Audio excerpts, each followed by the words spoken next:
We're fucking rocking. Did you say your last name? Is it Kroesen? Kroesen. Yeah. So it's Okay.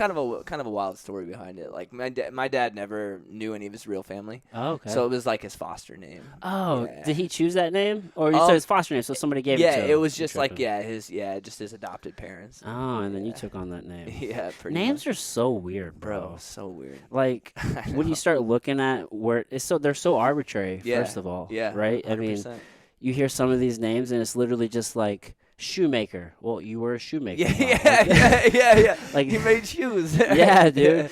Or honestly, man, like if you're like a black person or something, like you probably got your name from if you're in America, right? Yeah. Like whoever owned you, Yeah. right? So Yeah. it's like the last name is so arbitrary, Right. or names in general are just so arbitrary. 100%, Like, yeah. It's just the noise that we fucking Yeah. make to like, I know. identify each other. Yeah. And then nowadays, I mean, how many people change their name? I wonder how many people actually do change their name. That's a good question. Yeah. I'm sure there's quite a few. I'm sure there's quite a few. I have no fucking idea. Some people be like pissed at their parents and shit. You Yeah. know? Like, I don't want that name Well, anymore. yeah, dude, I always feel sorry for kids who get named fucked up names. Yeah. That are yeah. for sure gonna like single them out in life. It's like, come on, man, 100%. did you not Yeah. think about this? Yeah, for real. Right, I Like, know. what are we doing? I understand the need to want to, or the drive to want to be unique, but Yeah. shit, bro. Yeah, for sure. There's got to be boundaries there. Dude, for real, man.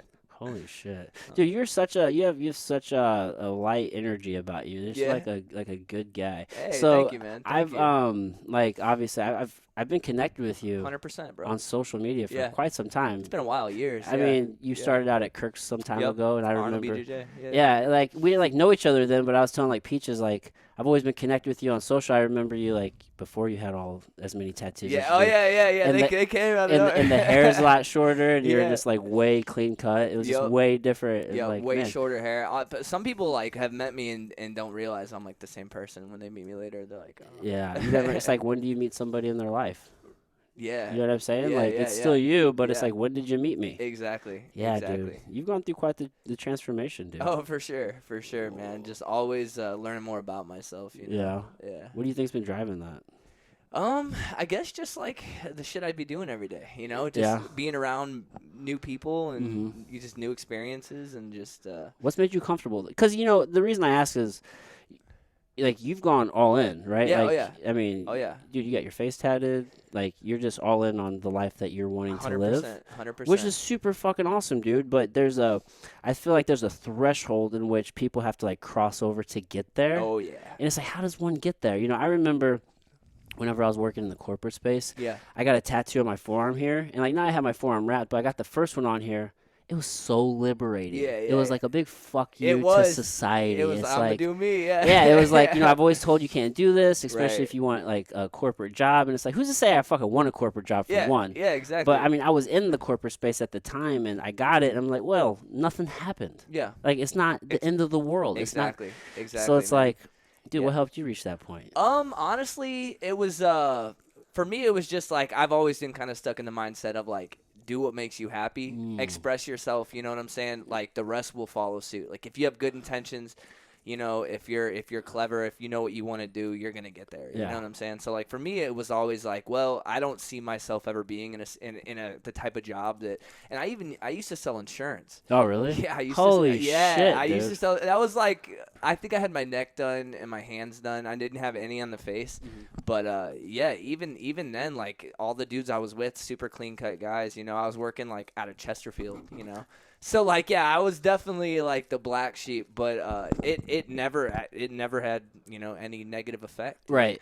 When I would talk to somebody, maybe right off the bat.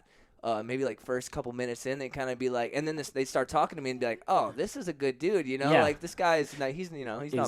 bullshitting, You get past the exterior, right? And Exactly. you start just to get to know a person. 100%, man, Dude. just opening people up. God damn, why were you doing insurance? Was it just because you're just like trying to find something to do? Or I had a homie that got in the business, and he was always like, money. yeah, he'd be showing me all this money he made. And he's like, man, you're real personable, like I feel like you'd kill it, And I was like, I was at a time in my life I wasn't really sure. I was like, yeah, I'll try it, Yeah. It's an opportunity. I'd feel stupid to not at least, see what it's about. Explore it, see what's up. Exactly, yeah. And it was cool. It was like, it in the long run, it ended up not being for me. Yeah, You know? wasn't your shit. wasn't my shit, man. Yeah. It was like I was like real free spirit at the time, especially like I had nothing, no ties. Like I had no girl, I had no nothing. It was just like, you know, and the schedule was crazy. It was like 12-hour shifts, 6 days a week. I caught myself like not having time to train. I caught myself not doing the stuff that made me happy every day. Yeah. And I kind of got in this cycle of like I was living every day just for like money, and that was always like, you know, my dad always told me, you know, like, do what makes you happy. You know what I'm saying? Like, he's like, if you love your job, you know, you'll never work a day of your life, you know? Yeah. So, like, I always took that to heart, you know? So your dad encouraged that? Always. Oh, dude, that's sick. Yeah, because they always did that, you know? My parents were always, they danced. Like, my mom danced since she was 16. Oh, really? Traveled all over the world. My mom and dad, they were 1976 world champion Adagio Ballet. Oh, shit. Yeah, so we're like, going to unpack that. Hold on one second. I'm I sorry. got you. I fucked up, and for the people listening, if they're going to watch this, they're going to be like, what the fuck is going on with the thing? Well, it's because I used my phone, and I didn't put it on airplane mode and do not disturb, so I'd rather lose... like, I don't know, this 10 seconds I just took talking to you to fix this No worries at the early stage of the conversation. Yeah, no worries at all, man. Then somebody fucking call us, which will happen. Dude, I've lost so many conversations. Dude. Where someone will call me in the middle of this, and I don't have my phone sound do not disturb, and I'm just like, oh, my God. The last dudes I did the podcast with, they were telling me a funny story. They did a 3.5 hour podcast. They lost it all? Bro, because they ran out of storage like the first 20, 30 minutes and didn't know. On the video or the audio? On their camera. Oh. So, like, their camera stopped recording, and they had no idea, so they finished the podcast. And they only had 30 minutes. I've done that before. I was recording, and I didn't you're supposed to format the card when you put a new card in this, and I didn't format it, and I did that same thing. I've lost so much footage. One time I was sitting down with a guy named Sal Frisella, Andy's brother, and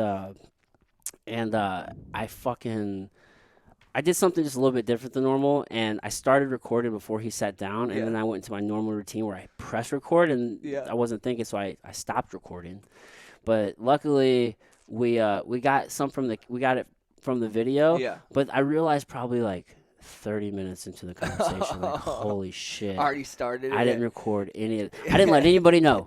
I had a huge break, like, in my mind, in my soul. I'm like, freaking the fuck. I'm like, fuck, dude. But I'm like, I can't let him know. I can't stop the show. We just got to keep rolling. So we made it. Face, dude, we made it work. It worked out. But either way, I made some mistakes. Oh, I for get sure. it. Dude, so your parents were both of them were world champion dancers? Yep. What kind of dancing? Adagio Ballet. Ballet. Okay. So, like, basically, Adagio was like everything was really slow. Okay. And the reason they won, they performed in front of the Emperor of Japan, and like the reason they won was because they said it looked like they were on strings. Like when my dad, like, he's a lot shorter, more stocky, way stronger, you know, than I've ever been. But like he used to lift my mom up and do all this stuff, and they said it looked like they were on strings. Like the way he'd move, there was no struggle.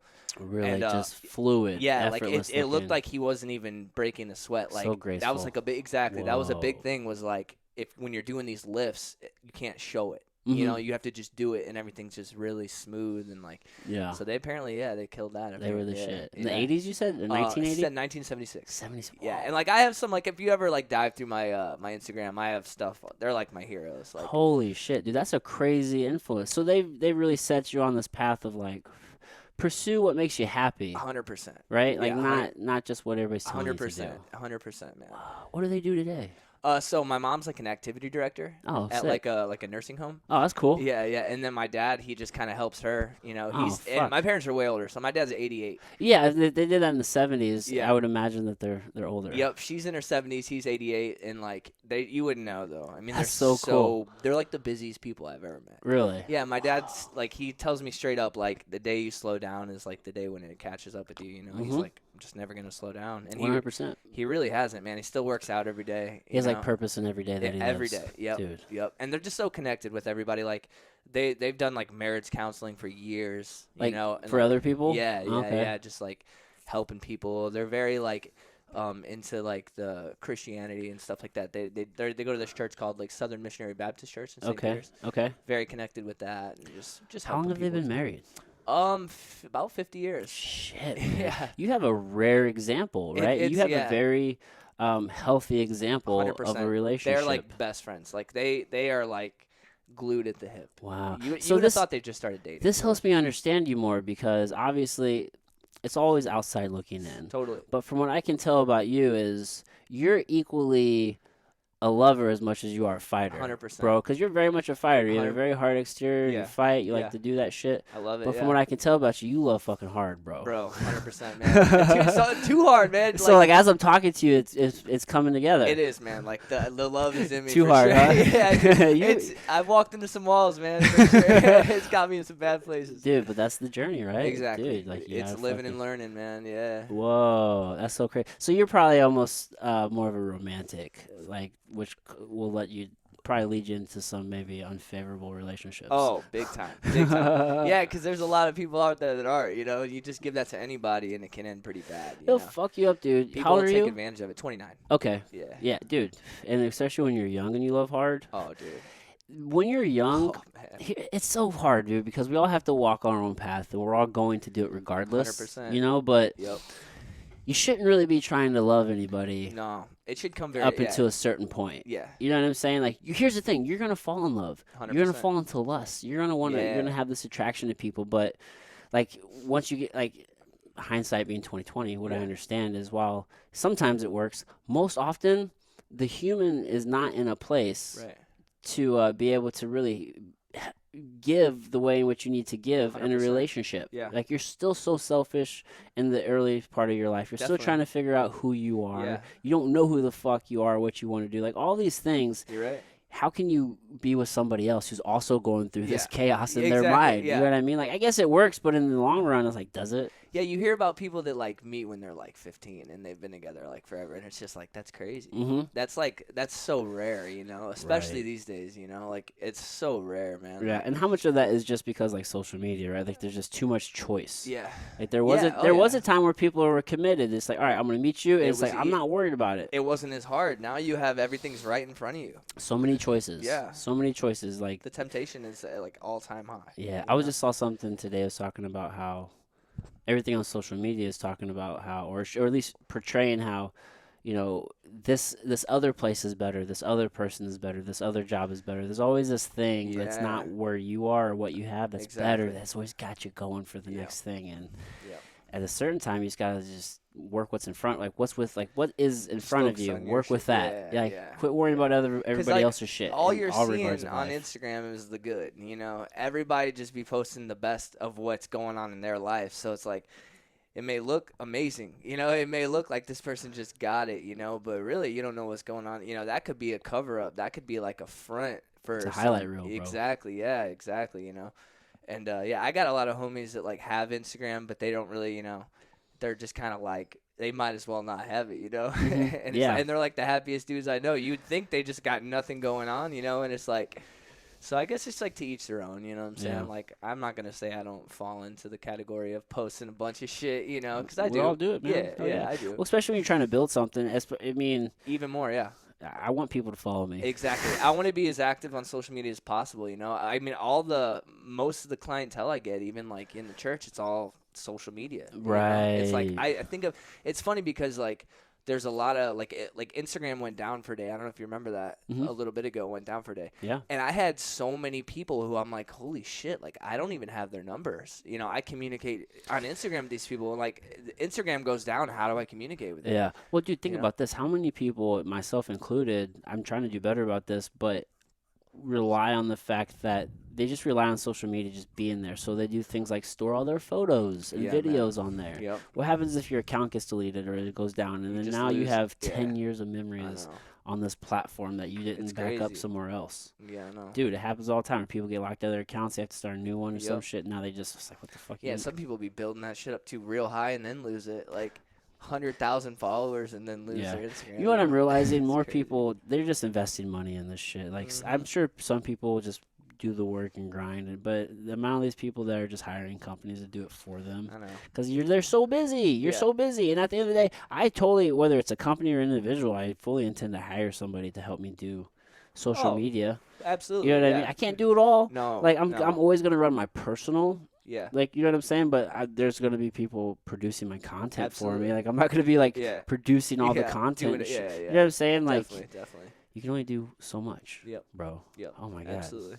So you're running your business and shit these days, so right? Like, yeah, oh yeah, you're just so in tune with people. 100%. You have to be. Yeah. You have to be. And that's like the biggest thing for me. Like, I think it started it all out was like I was able to like connect with people on different levels, you know, and it's like everybody learns differently, you know. So like the way that this works for somebody may not work for that other person. You know what I'm saying? So like just being able to like kind of feed off of people and you know make people feel comfortable being uncomfortable. Wait a second.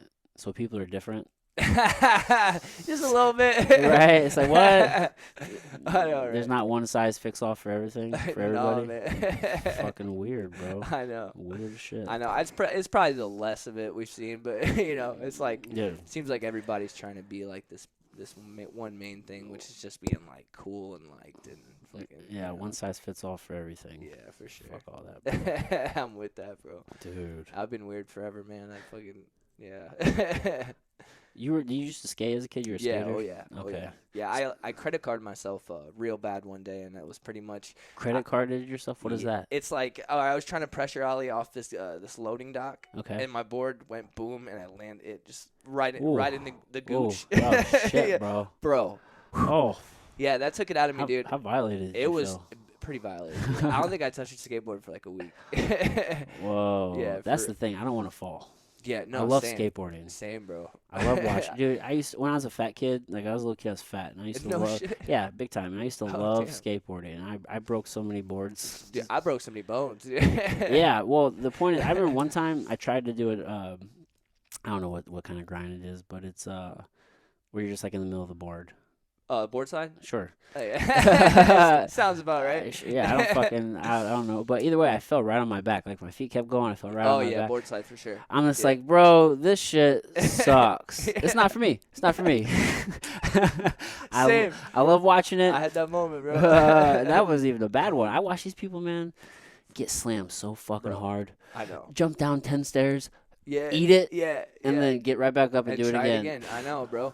And you'd always know the dudes that were really about it, because like you'd see them at the end of the day, and their clothes would be fucking ripped halfway off their body, their pants, their shirt, everything. You know what I'm saying? Like they'd all just be thrashed. Yeah, but you learn how to fall. You learn how to go with it. Exactly, learning how to bail. I think that's important, you know, for sure. Because like if you don't learn how to bail correctly, you're never gonna be able to actually go all in on something. Right. You're not gonna have the confidence to go and really try something. You know. Yeah, you got to learn how to fall. Yeah, for sure. In like all regards. Yeah, that's even like jiu-jitsu, right? Like that's like one of the first things they teach you. Like, yeah, or life, dude. You know how many people get hurt because they fall, especially as you get older. Like that's the number. Like I think past, 60 or some shit like that.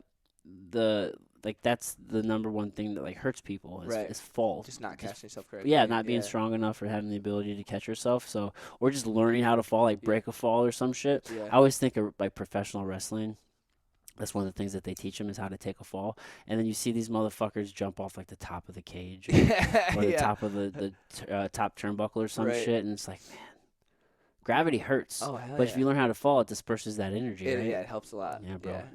Oh, yeah. I don't know how much you go. I always feel like I just smoke out people. I'll probably just keep going until I fucking start saying some weird shit. Oh, you're like, all right, I'm here for it. You're like, I'm here for it, bro. Yeah. Because sometimes I just forget how much I smoke. No, I smoke a lot, too. Because I'll just keep going until you tell me not to. And I'm just like, all right. I'm with it, bro. Some people are like, bro, I can't speak very well whenever I smoke, so just I don't want to get too far. I'm definitely that dude, but I'm also always high, so I just learn to work with it. You know? Dude, it's just how I just operate. Yeah, I feel that. I love it.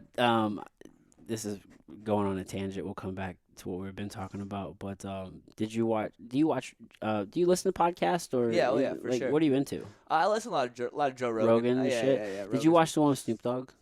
Yeah, I watched a little of it. Or listened to it either way. Yeah. I probably listened to it over the course of a week because it was like a 4-hour podcast. I seen some highlights from it. It was crazy long. Yeah. Either way, the only thing I'm pointing out is that I think for the entirety of that conversation, it was just Snoop Dogg rolling up blunts just the whole time. Yeah. And then Rogan at one point was just like, "I am so high, Snoop." And you know that's a lot of smoking of Joe Rogan. Dude, he's like, we're already probably like 6 in. He's like, I'm gonna keep going with you, but yeah, I imagine keeping up with Snoop Dogg is like. I bet it's insane, dude. His weed is probably so good. I was gonna say he probably smokes some like the best weed on the planet. I would imagine. I have a friend. His name's Fred. I always call him Fred just because I've known him since high school. Yeah. But he's like a rapper and DJ and entertainer. Okay. So he has like all these different like I don't know what you call them, pseudonyms or I don't know, what would you call those? Aliases. Let's call them aliases. Different names. Personas, he goes personas, right? Yeah. And he's just really big into hip hop and shit. So he goes by like 420 and shit like that. Yeah. And he's just big into, every time I see him, because he lives out in Vegas now. He was out in LA. Every time I see him, it's just every time I smoke with him, his weed is just so much better than mine. I feel like I have really good weed. But then I go with him, it's like, damn, bro. Yeah. I'm so high right now. No shit up in Vegas?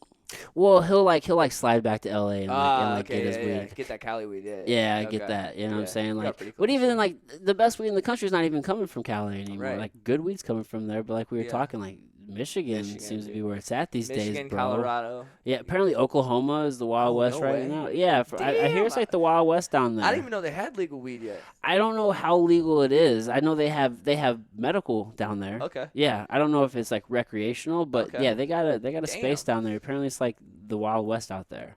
Yeah, so I don't know, man. I'm not so deep in the space. It's crazy how like some states it's totally good, and then like Mississippi. I think it was Mississippi or Alabama. I was like driving to Florida. Mm-hmm.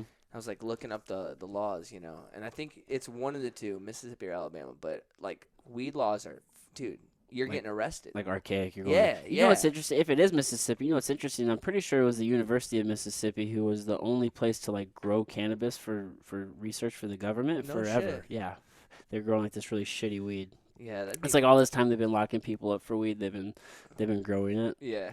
I'm pretty sure it was like that. Some real life Pineapple Express shit.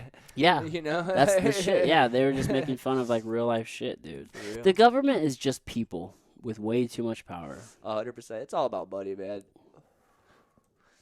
Yeah, it's definitely money's everything for real. Money is everything. Mississippi growing weed. I should say cannabis. Yeah, I think if you had like a certain amount, which like really it wasn't that much from what I remember, it was like a felony and shit too. Probably. It's crazy. Let me see here. Yeah, I knew it was. It was is there not an article here? Goddamn.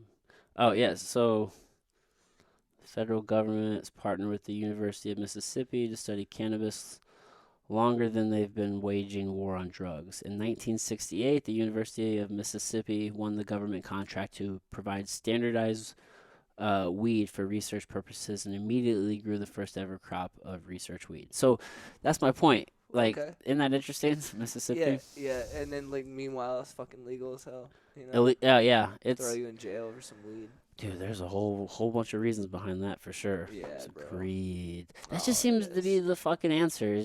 To most, just follow the money. Yeah, I always wonder, do people really think weed is like this terrible thing? Unfortunately, some people are just so simple. Taboo. They just believe. Yeah. They just, you know, and I don't mean they don't simple. Do their own research. You know? Yeah, dude, and I don't even mean like as simple as like such an asshole way to say it, but it's like, do you not question these things? You just so blindly believe. Yeah. Right? Definitely.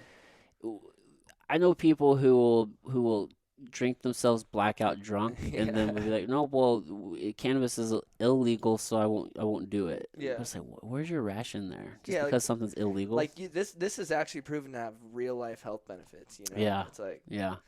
Alcohol is terrible. You know. Like. Yeah. Well, fortunately, things are changing. The narrative's changing.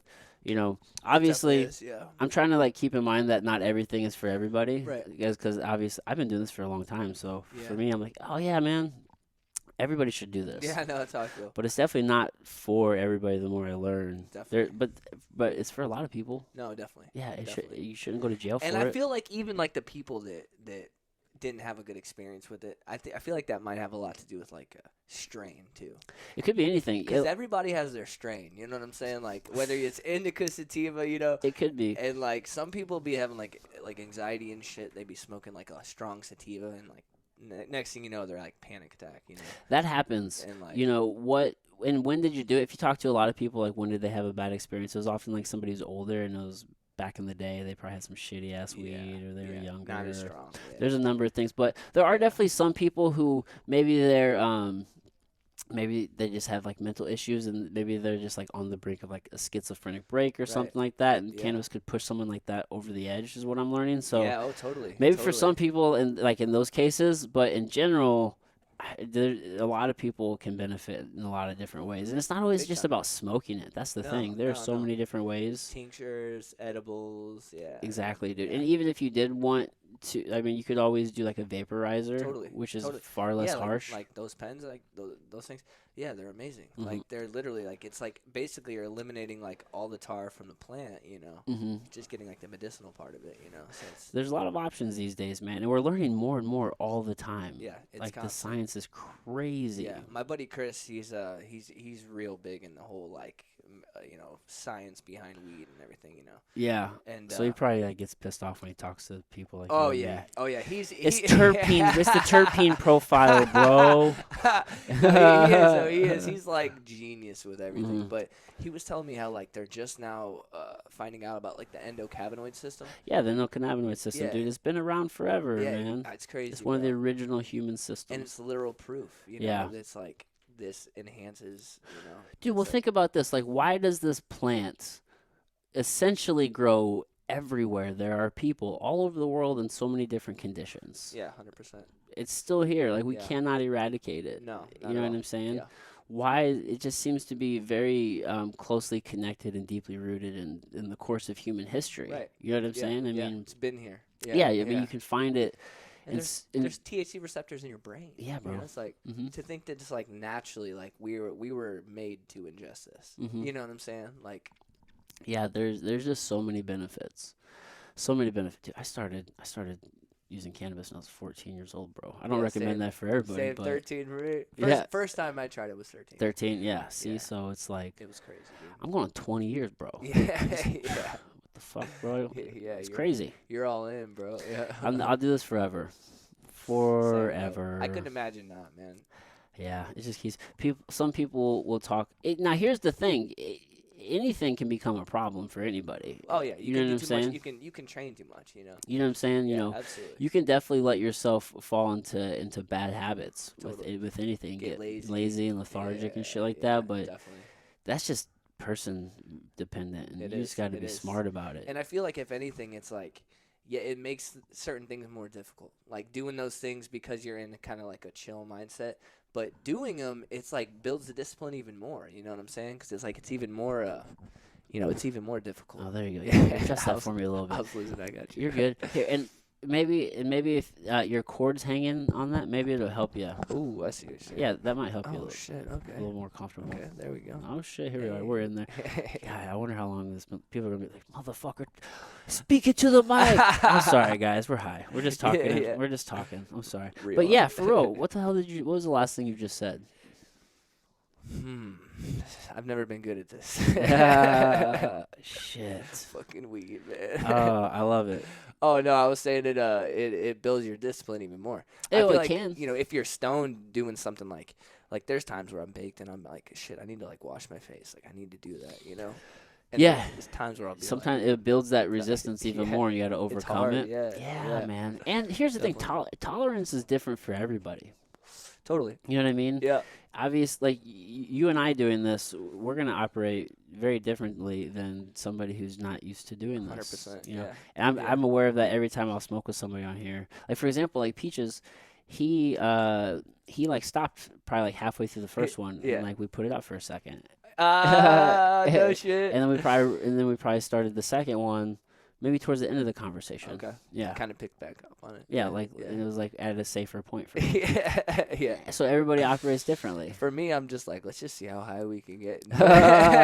Some people are like, yeah, man, I do, You know. but like, let's just do it afterwards because I don't want to like fuck up Yeah. talking. Oh, I'm all in on it, man. I'll embrace the fuck up. That's if it so happens, funny, you know, dude. fuck it. It'll just be funny. Cannabis. It's my shit, bro. That's what I do. Same, dude. Oh my god. So what made you want to start a gym, dude? Dude, it literally happened like so organically. Really? Yeah, I didn't even try. I feel like it's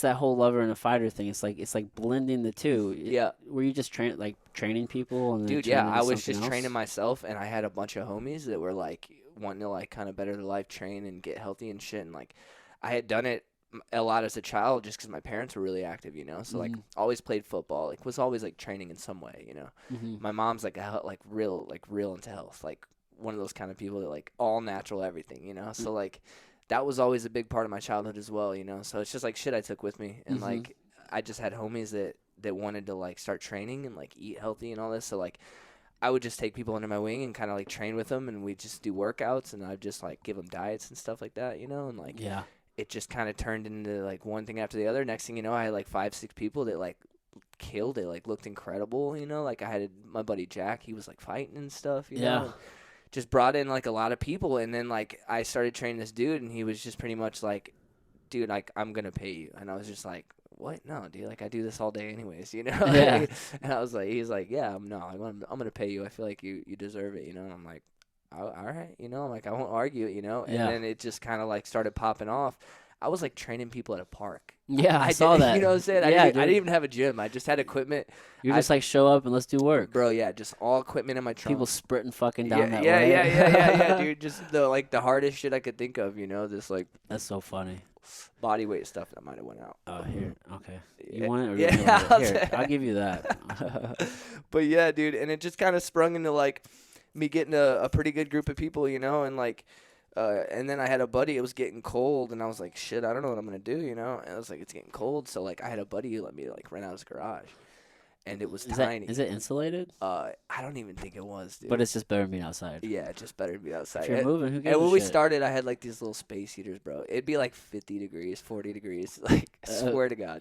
Shit. I just tell people, like, you know, dress warm. You know? And people are showing up. And, yeah, every day. And, like, just pushing them, dude. Like, and, yeah. And next thing you know, like, the next garage came, and that was actually way bigger where I'm at now. Okay, yeah. And it is legit. It is as legit as you could make a garage. It looks nice, dude. Yeah, it's actually, I can tell. It's functional, bro. It's got everything, you know. Like, we pretty much got it worked out to where, like, anything you want, like, really anything. The only thing we need is more space. But we're actually in, like, a lease negotiation right now with the building. So. Oh, nice. Yeah, that's sick. So you're growing. Yeah, dude. For sure. Church now. Is it the Church of Jamey or is it just the church? The story behind the Church of Jamey is pretty funny. We were just like partying one night, you know, and I had like literally 10 people that were there that like I totally helped change their life, you know, and like lost a bunch of weight, like healthy training, you know. And, like, they all jokingly, like, lifted me up in the air. And we're just chanting this Church of Jamey. Oh, shit. Dude, it was so funny. It was so funny. That's funny. And, well, yeah, so we jokingly, like, kind of started doing it, and it just kind of took off, and we were just like, yeah, this is cool. But now we're just going to do the church. The church. Yeah, like, as we get into, like, more serious, you know. Yeah. Like, it's kind of just been fun, you know. Yeah. And now I'm realizing, like, oh, shit, like, yeah. Well, you guys got guys fighting on Shamrock all the time. Yeah, dude. It's been a good time too, man. Been a fun experience for sure. But yeah, man, it just all happened like so organically. Like I didn't even realize that it was like all happening like as it was, you know. That's like, crazy, man. Yeah, it just and that's the beauty of it, right? It's not like you actually set out to do this thing. You're just following your passion. Yeah, exactly. That's literally it. Yeah. That's it. It's crazy because like. I like don't know what I'd be doing without it, you know. Yeah. It's just become such a like every day, like all day long type of thing. Really, just 7 days a week you're there. Yeah, I take off Sunday, so it's kind of funny because it's like the one day I take off, you know, is actual church day. You know? That's funny as shit. Yeah. Well, shit, 6 days a week, bro. How many classes a day are you teaching? Usually 4 to 6, depending. Yeah. Okay. Yeah, 4 to 6 classes a day. Damn, bro. Yeah. Nice. Yeah, it's been cool, man. And you're doing that full time. Yeah. I've pretty much just like dedicated my whole life to it, man. I'm like, let's do it, man. It's been so much fun. Like and the people are just amazing, dude. Yeah. Like everybody is just amazing. Like, such a good, genuine group of people. I love it. And, yeah, man, it's been cool because it's just been, like, a lot of networking. Like, there's everybody in there does something, like cuts hair or, like, you know, runs a mechanic shop or, like, you know. So it's just so much networking, dude. And, like, everybody helps everybody, you know. It's like, so, yeah, it's been cool. That's the beauty of a gym, right? It will really bring all walks of life, especially, like, martial arts. Oh, like, my God, it's crazy. Everybody will come in. I mean, whether it's boxing or kickboxing or Muay Thai or wrestling or jiu-jitsu or whatever, dude, it will attract all these different people. 100%. You'll get doctors. Just like a big community. Yeah, dude. You'll get business people and doctors all the way to, plumbers and mechanics to computer coders. Just a wide range of people, yeah. Students. It's like, holy shit. At what other place can you go and get all these different 100%. types of people? And it's so rapid, dude. Mm-hmm. It's so rapid, like seeing the growth. Yeah. In places like over the years, like it's just like becoming such a household thing. Yeah. How long have you been doing this now? Like running the church stuff, I'd say it's going on 2 or 3 years. Yeah. Yeah. So that's pretty quick growth too, dude. Yeah. From a park to where you're at now to this next possible and it's crazy because I'm just like looking at everything from where I'm at now. It's just like wow, like this is it all just like. It was like a blink of an eye. Yeah. It was just like happened so fast. Dude, that's crazy. It's just like, wow. Like, it's definitely, it gives me like a reason to wake up every day. Like, I'm just so stoked. Like, going to bed at night, I'm just like stoked to wake up literally every day. Like, I just love doing it. It's like, yeah, it really did find me for sure. I just like love connecting with people and pushing people. And, see, that's the whole lover part, right? Like, helping people and just giving and just connecting with people and just like having that community. Yeah, absolutely. Yeah, man, because you actually got to really care about people. Oh, 100%. Yeah, people you can't fake this shit. You can't fake this shit. This is where you go to Club Fitness, you see those people. That's like, those people are just kind of like, not to diss on anybody or nothing, but you just kind of see them. They're kind of just like, you can tell it's like their job, like they don't really, there's no like heart in any of it, and that's not everybody, but Well, energy is real, right? 100%, man. Dude, like people can tell. Yeah. And it's like instant. That's the thing, man. Like when you meet somebody and you actually share space with them and just talk to them, and look them in the eye and shit, like you can tell about a person. I usually like to trust my gut on people. Absolutely. You know what I'm saying? That's everything, man. Like sometimes that shit fucks you up, but for the most part. yeah. Hey, that happens, man. That's the fucking whole thing, man. And so people can tell when you actually care about them, dude. And here's the thing.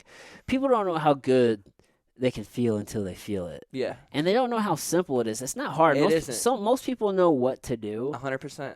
It's they just don't do it. Yeah. So they just need to be held accountable, and they need to have that community. Extra voice, Yeah. Yeah. And you provide that. 100%, man. Yeah, bro. When I worked in a call center, I used to sit next to this guy, and he was real big. I don't know how big, 300-something pounds. Probably. Oh, yeah. That's a big dude for sure. Yeah. He was huge. And just us just talking every day, because we saw each other every fucking day, and just talking. Like, we weren't working out together or anything like that, but just having conversations.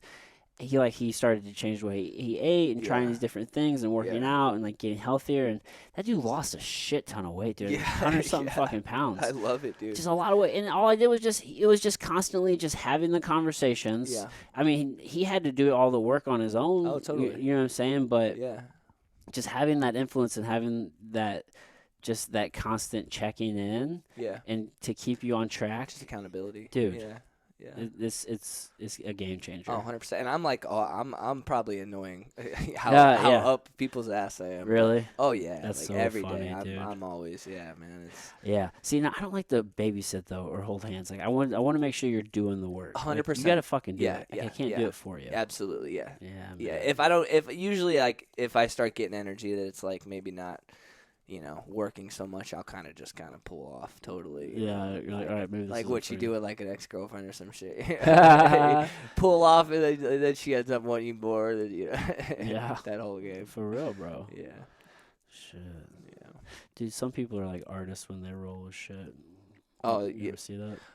You talking about rolling joints? Just rolling anything. Oh yeah. See, I can roll blunts, an amazing blunt, but joints, bro. Not your shit, dude. I don't know what it is. I always tear them. Oh yeah, I fuck with the joints. I'm like real just heavy with my hands. I'm rough, like, bro. Dude. Heavy hands. I've never been able to butter toast, man. Fucking poke the hole every time. Stabbing it, bro. Can't figure this the fuck out. Yeah, exactly. Bro. I swear to God. Dude. That's so funny. Shit. Oh, that's funny, man. Every time. Damn, dude. So the church is fucking is kind of. I mean, that's your life direction. Yeah, dude. That's funny. Did you grow up in the church?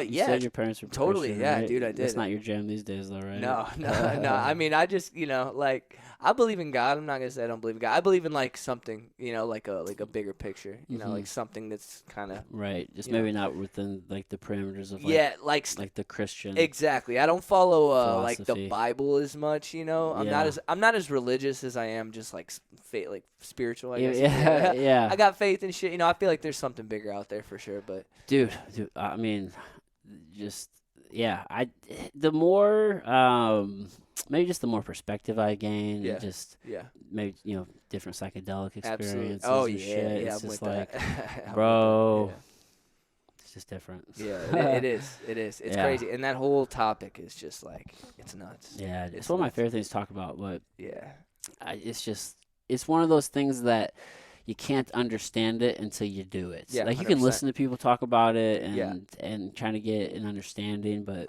once you do it, 100%. Puts everything. I don't think there's. It's hard to explain. You know what I'm saying? Yeah.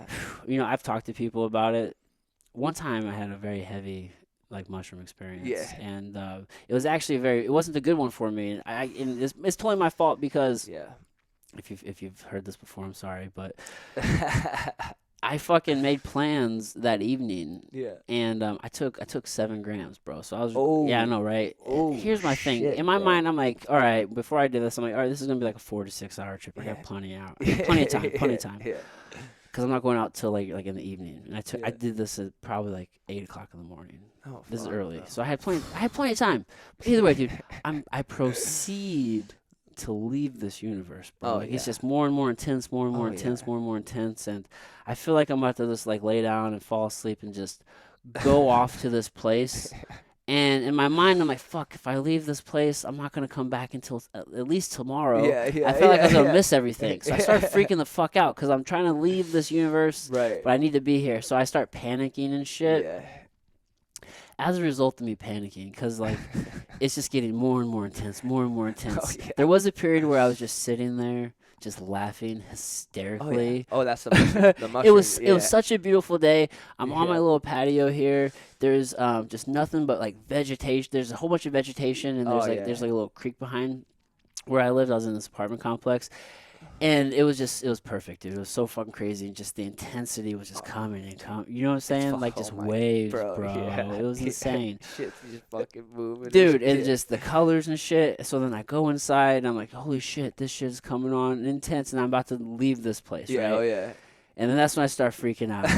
And I'm like, holy shit. I'm looking at my phone. I'm trying to like get my vision. I'm trying to get my vision going. And I'm like, do I call Deja? My fiance. I'm like, do I call her? Like, no, don't call her. I'm going to freak her the fuck out if I do this. Like, I can't do that. Yeah. And so then I'm like, all right, just get it together.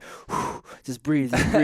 And then I start thinking to myself, like when you go to this place to where when you blast off, you can, at least for me, I can all of a sudden like wrap my mind around like what infinity and forever is. Yeah. Like it's a real concept that you understand. 100%. Time doesn't exist. Nope. It's just forever. Nope. There's no beginning. There's no end. Yeah. When you're in this place, like everything is the same. You're it. It's you. Exactly. It's like there's all this oneness. Yeah, bro. Yeah. Right. And you have this understanding, like, all right, this is it. 100%. Forever. I'm here. Yeah. I'm freaking the fuck out because I cannot be here right now. I got somewhere to be. You're like, I got shit going on today. Yeah, so I'm freaking the fuck out. And then because I'm panicking, bro, I'm like, oh my God. I just had this realization, like, I felt like I just woke up. Yeah.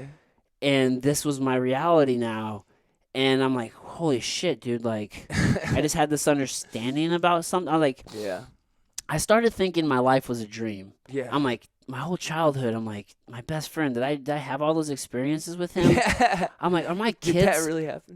Dude, I'm like, dude, did I have fucking kids, Are dude? they real? Like, is that life real? And then I started freaking the fuck out, and then I had this moment where I felt like I fucking lived and died like 1,000 lives. Oh yeah. Dude, I've had just spiraling. I'm like, I just fucking lived and died. I'm just like, I was going through this complete panic situation, bro. Right? Dude, totally. And then like in hindsight, it's totally because it was just I just had so much resistance and I was just freaking the fuck out. Like I understand why I had like I don't call them bad trips. It's just a challenging experience. Right. Definitely. I understand why I had that experience. I just completely resisted the entire thing. Fighting it. Yeah, dude. And it was a wild ass thing though to kind of like live and die these lives and wondering if your whole life was fucking real and all this shit. And then like I finally like started coming to and like calming down and shit.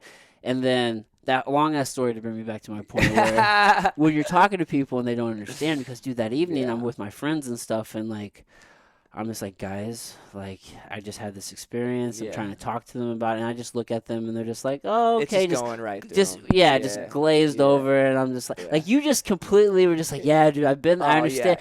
Like, bro. you know, I've had some total connection with that story, right? Zero. Definitely. You know what that's like. And it's just, you got to fucking experience it. 100%. You know what I'm saying? That's 100%. why I always feel that like like you can get a lot out of microdosing. It's pretty rad and shit, but you don't know a microdosing is working unless you've actually done at least a fairly you don't got to blast off like I did right there, but you got to have like a fairly powerful experience to actually know what it feels like and what the effects are, because otherwise how do you know? Exactly. You're just questioning and wondering the whole time. You know what I'm saying? I feel like you should take enough to have a actual psychedelic experience, you know? Right. Even if it's not like a intense one. It doesn't have to be crazy intense, but you need to understand what the experience is to really know if a microdose is working. Totally. Yeah, dude. Yeah, I remember one time, dude, I blasted off on DMT. And that shit, bro, I swear to God, I was like a pair of eyes, dude. And there was no such thing as breathing.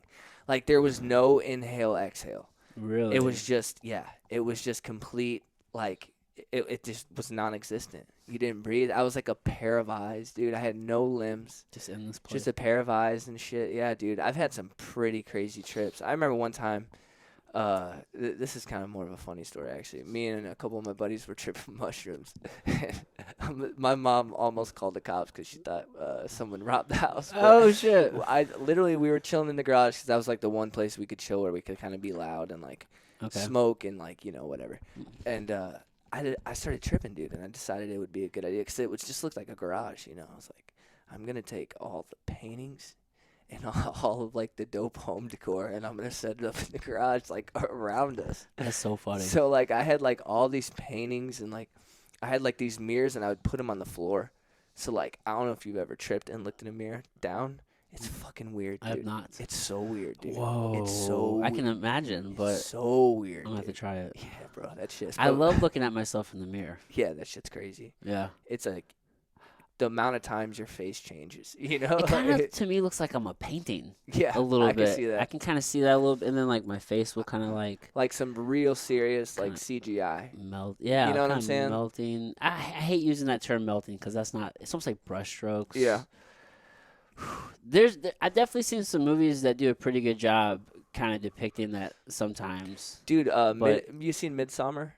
Mm-mm. Oh, dude, it's good. There's a scene where, like, they take mushrooms, and I thought it did a pretty good job, like, the way that it, like, the shit was, like, blending, and, like, the colors were, like, kind of, like, morphing into different shit. Like, they did a pretty good job of some it, of them for did sure. a pretty good job. Yeah. It's interesting, though. I just enjoy it, man. I know. But here's the thing about those, man. I definitely had my fill to where I'm like, oh, I'm cool on that for quite some time. Yeah. Yeah. Oh, yeah, for sure. Like that's the thing about those, man. They are very like anti-addictive, man. You have a powerful enough experience on some of these psychedelics, and you're like, I don't fucking want to do that ever again. That's what happened with me and acid. Really? Yeah.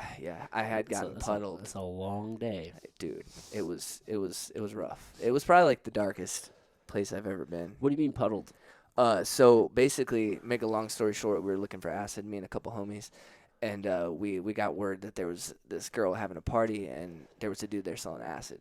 So I get there, and it ends up being my buddy Tommy, who I haven't seen in like forever. Like, grew up with this dude. He ended up going to jail because he got busted with like mushrooms and a bunch of weed and stuff like that. And so I hadn't seen him in forever, and he was there, and he was the dude. And I was like, oh, shit, dude, what's up, man? Like, I was just buying, like, 2 hits. It was, like, $20. Mm-hmm. And he was stoked to see me, and he was tripping. So he ended up fucking giving me, like, I don't even know how many, but it was, like, a vial, like the dropper. Okay. And he hit my ass, dude. Like, I was the first time I, like, swallowed acid. You know what I'm saying? Wow. It was, like, enough for me to actually, like, I could feel it in my mouth. Yeah. Wow. Yeah, I've done, like, a couple hits at the most, you know. And, like, they'd be spread out even. He fucked you up. Dude, fucked me up, bro. So I immediately walk outside in this back patio. What was the come up like? Oh my God, bro! It was fucking like what is life? You know what I'm saying? It was so dark, bro. The darkest thoughts of my life, dude. Like, I remember at one point somehow thinking that, like, the people I with were, like, out to get me, and they were plotting on me, and they were going to try to kill me, dude. Yeah, bro. You went to a dark place. Bro, it was the darkest trip I've ever had in my life. Oh, just, man. like, not even in, like, as much of, like, a visual experience as it is just so in my head. Where were you at? In St. Charles. But you're at a party though? Yeah, well, we didn't stay there too long. We ended up Okay. going back to my buddy Dom's. So you were at your friend's house at this point? Yes, I started tripping pretty hard on the way back too. I remember being in the car, being like, "This is the fastest that I've ever felt acid." Like, really, it was quick, bro. Wow. Yeah, I mean, it felt like 15 minutes, 20 minutes, and I was gone, bro. Holy shit. I was fucking gone. In my That's head, crazy. I remember I've never... legs were shaking so bad whenever. Yeah, oh, dude, just like a crazy bro, it was rush. Yeah, dude. LSD. And I just felt like I wanted to run. I remember thinking like, I just want to get out of the car right now and just run as fast as I can. I feel like I just need to like run. This like, massive buildup of energy in your bro, body. it was nuts, dude. Yeah, it was because like your brain is just lighting the fuck up, just turning on everything. So much is happening, you know. Like, yeah, whoa, dude, that's some wild shit, man. That is bro, some wild shit. It was crazy. Yeah, it was definitely crazy. Yeah, fuck, dude. Hey, shout out to the homies. Yeah, Handwraps. These are dope. I love these papers. Yeah, I like these a lot, man. I'll definitely have to pick up some of these. Dude, whoa, that's crazy. I've done quite a bit of LSD. I think the most I've ever done at one time is probably, I don't know, 6 or 7 hits. That's a good amount, man. But I've never done like a full 10 strip. Oh yeah, that's crazy. You hear stories about people that took fucking like 20, 30, 40, 50 hits. I'm just like, how? Like, how many do you think you took right there? Oh, dude, over 10 for sure. That's what I'm saying. You took a lot. Over 10. And like, I remember reading a thing. I don't know how real it was, but they said like, if you've taken over 6, 7, or 8, I can't remember the number. It was around that though. I feel like if you've taken over that many hits of acid, you're like insane or some shit. Oh, like, that's silly. That's I was like, true. yeah, I don't know. Dude, about I that. felt like I was in a painting. I was out in the woods and shit. Yeah. I felt like I was in a painting. It was crazy. Everything's so still. I remember thinking one time I felt like I was in like a snow globe. You know what I'm saying? Like, I felt like I was in like one of those like little globes, dude. Yeah. Like the way that the sky looked and shit. Everything was so still. Like, I love looking at clouds. Yeah. Oh yeah. Oh yeah. Those Until are that shit gets creepy. You know what I mean? Yeah. Because every once in a while, man, it'll be like, oh, that one don't look fucking happy. You know, like, I'm gonna look back over there. Yeah, you're fun, dude. Those things can fuck you up. Oh yeah. Things can like shift your mood quick. Whoa, that's crazy, dude. Yeah, you're pretty sensitive in that state of mind. Yeah, that's why I just usually prefer just to be at home. Yeah. I don't like to. See, that's my biggest thing, especially with mushrooms. I notice I'll get crazy anxious if I'm I notice with mushrooms, if I trip and I'm not with people that are tripping, it's like there's this like fucking energy I can tell. It's like, it's not like I hate that person or anything, but there's like, I only want to be around people that are tripping for some reason. Yeah, they're it's on crazy. the same level Yeah, as you. it's weird, you know? And like, yeah, that shit, man. I've always been able to notice that. And like, even just going out in public, I remember going out in public, walking around like after tripping like acid and shit, and people just like, the only people that looked normal to me were my homies that were tripping with me. Really? Everybody else, like all the people, like their faces look crazy, bro. It was fucking weird. You're dude. funny. Dude, perception is reality, dude. For real. It really is. I know. It's a wild fucking time. It is a wild time. So, yeah, having, I think I was just talking about this. I don't know. I was talking this. I don't know. But either way, like DMT is the reason why I feel very comfortable with like dying. Yeah. Right? Because for me, the first time I did it, it was just such an involuntary experience just blasting the fuck. And it happened so fast, dude. So you know, kind of like the geometrics and visuals you can kind of get and shit. Yeah. I thought, and so when you do some of these other psychedelics, the experience is very much here in this space, right? Definitely. Not DMT. No, not that. I thought going into it, I thought maybe it was gonna be similar to the other ones. You're kind of thinking past experience. So I'm looking, I kind of see those geometrics for like half a fucking second, and before I know it, like I get engulfed in black. Oh yeah. Yep, that's what happened to me too. I'm like, happened to me too. Whoa! Yep. And it was, and the first time was just so, for me anyway, just so like discombobulating, just trying to figure out what the fuck is going on. Totally. But I took away from that whole thing of like, I was so scared the entire time. Yeah. I just wanted to get back here, and I thought I was gonna be there forever. I know. And it's fucking wild. It's terrifying. But the entire time, I'm me. Yeah. I'm myself. Yeah. But I'm not in my body. My body's not there, but I Right. am down there. Yeah. You know what I'm saying? Yes. And that was yeah. so scary Yeah. because Oh, as I yeah, thought dude. about it, I'm like, holy shit. It's like, I am not my fucking body Yeah. type shit. You know what I'm saying? And then that's kind of why it's like, man, like, whatever that is, there's this, it's like, you know, even if you just look at from a scientific standpoint or just from like what we know about energy, Right. and it's not created or destroyed, it's just transferred, right? Yeah. And whatever you want to call a soul or call it energy or whatever the fuck you want to call this life force or whatever, you know, I always kind of say like the universe and shit like that. Definitely. Whatever, it's just a term that we're all using. We're all talking about the same shit at the end of the day, you know what I'm saying? Yeah. And that thing, it really doesn't get destroyed. It just goes to this place, and I'm pretty convinced that I've been, or at least peeked into this place. You know what I'm saying? Yeah, dude, so it's like not as scary, man. You know what I'm Yeah. saying? Like I'm not worried about. Definitely. Like it just kind of puts this perspective on death and what life is and shit. Like at least for me. Totally. And that was also kind of the reason for me where I was like, I feel very comfortable like not subscribing to like Christianity especially or any of these necessary like maybe any of these ways of looking at it. Yeah. That it just doesn't feel right to me. Yeah, like no, I can definitely. just kind of do my own thing with that. Absolutely. You know? Yeah, definitely.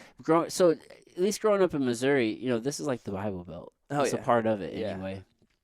And, you know, Christianity is deeply rooted here. So Totally. it felt weird to kind of like reject that. I know. Did you have that feeling? Oh, yeah, for experience? sure. For sure. I remember the point in which I was like, you know, I don't know if I believe totally in this. You know what I'm saying? Like, you know, there was like elements like I said, I feel like there's something bigger out there, but right, like you know how everything went in the Bible. Yeah, I'm not as I couldn't even tell you I read the Bible. You know, so like I've read a lot of it and I've studied a lot of it and I've studied a lot of different religions, which kind of helped me also become comfortable with it. But it always just felt wrong to not do it. So I've always kind of gone back and forth, and I just kind of after that just kind of settled like, oh, I'm pretty comfortable with this choice. Totally.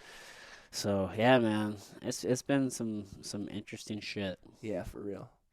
It's wild, dude. Have you ever been choked out before? Oh yeah. Yeah. I found whenever I've gotten choked out before, it's been the same experience. Yeah, it is kind of weird. Kind of similar. So I remember one time I was, I can't remember what the submission was, but I can remember thinking to myself, all right, like I'm going to tap here pretty soon. This doesn't feel too bad. And I remember thinking like, oh, I'm about to tap. But then all of a sudden, like, I was just like in this place. Yeah, yeah. And like and I don't even remember when I'm in that place. I don't even remember thinking about jujitsu anymore. I just remember like feeling really good and being happy and like being in this place, which is like it's the same place I've been to through DMT and shit. Like I've been to this place, wild, and I got there through getting tapped the fuck out, and I like passed out. And then I wake up, I'm just so happy and just kind of just carefree and relaxed, just like I am when I do like psychedelics type shit. And it's like, what is this place that you go to? Because when you're there, you're like in this place, and then you come to, and you're like, oh, like you got to get your bearings on what's going on in this place. And people are like, yeah, bro, you've been passed the fuck out, like gasping for air. And you're like, what? What are you talking about? Yeah. It's like, yeah, like, oh fuck, that's right. I meant to tap. It's almost like a more like intense, like lucid dreaming. You'd think, you know what I'm saying? Like the way that like lucid dreaming works. You know, it's like being able to separate yourself from your body, you know. It's intense shit. I don't know what it is. Yeah, it is almost like dreaming, you know. Yeah, I don't know. It's wild. It is, dude. It fucks me up when I just really like think about like what is consciousness and what is all this shit. Yeah, I have no answers. I ultimately really want to do ayahuasca. I've heard it's fucking crazy, bro. I know of ways that it can be done here stateside, but I really would prefer to doing it like in the actual setting. Go down to Peru and do this shit. I really want to do it. Man, the stories I've heard of people doing that and like coming back and just being like crazy successful. There's multiple stories, dude. Like, you know, it's fucking nuts. I think ultimately life is a lot of like the stories that we tell ourselves. Totally. You know, and definitely. and there's this piece to where it's like the further you travel to go for like an answer, there's like I think there's an effect to that. Oh yeah. Like the actual just traveling to do it. Totally. Whatever it is, like psychologically, whatever that does to help shift your perspective on something. I think there's something that's actually shown that before. Oh, for sure. So there's like that whole piece of it, like traveling all the way down there, but then having like this legitimate, like powerful experience. Yeah. I think it just allows people to really rewrite the story that they tell themselves. Yeah. And own that. Totally. You know what I'm saying? Totally. And that's kind of like what I want to do, right? Like go down there and just. I've always wanted to be more of an empathetic person. Like I'm not naturally empathetic, which is also part of the reason why I do this podcast, because I want to like connect with people. Absolutely. Like in a real way. Definitely. So I don't know, man. I just really want to have that experience. I think it'd be so fucking. It'd be nuts, so rad. I don't know, yeah. man. Like, but to your point, people go, they travel, they do this thing, they have this experience, and then now like they're a completely different person in a lot of different ways. Yeah. And maybe that happens for you, or maybe it doesn't. There's still work to be done and shit like that. There's work that you have to do leading up to it. Have you looked into any of that before? No. Dude, so you have to. You know, they really want you like to change the way you're eating, essentially cut out all meat. Oh, so you're gonna change your whole life going? Well, at least usually for like a month leading up to this. Yeah. They essentially want you to kind of basically go vegan. Yeah. And like cut out animal products, like not eat meat and shit. Oh, damn. I think there's a point where they want you to abstain from sex, I think. Oh, damn. Okay. Yeah, dude, just a complete cleansing and preparation, like not like even like not doing any drugs, like even cannabis. Yeah. I think like not drinking coffee, just really just no stimulants. Yeah, just nothing like that's going to really maybe change like the baseline of the body and maybe it's like healthiest place. Yeah. Right. So they just want you to just be really primed, because you know, like if you take a tolerance break or something, or you don't do something for a long time, how hard this shit hits you. So imagine 100%. Just devoiding your body of all of these different stimuluses and inputs and shit like that, and just giving it nutrients and shit. Yeah, totally. Just priming the body essentially, dude. So straight up. There's this whole process leading up into it, right? And then you go to there and you do these usually several ceremonies within a week. Okay. But then there's this whole like integration process, which is typically, I mean, there's an integration process with all these psychedelics. There should be, or I guess if you're doing them for that purpose, there's an integration process. I'm not gonna tell people how to do them, right, but if somebody is doing them with like an intention, and you are doing them to try to maybe like address something, then there's this integration step afterwards. Okay. Right. So which is a work in itself, because if you just go back to your old habits, then what's any of it for? You know what I'm saying? It was pointless. So I'm saying.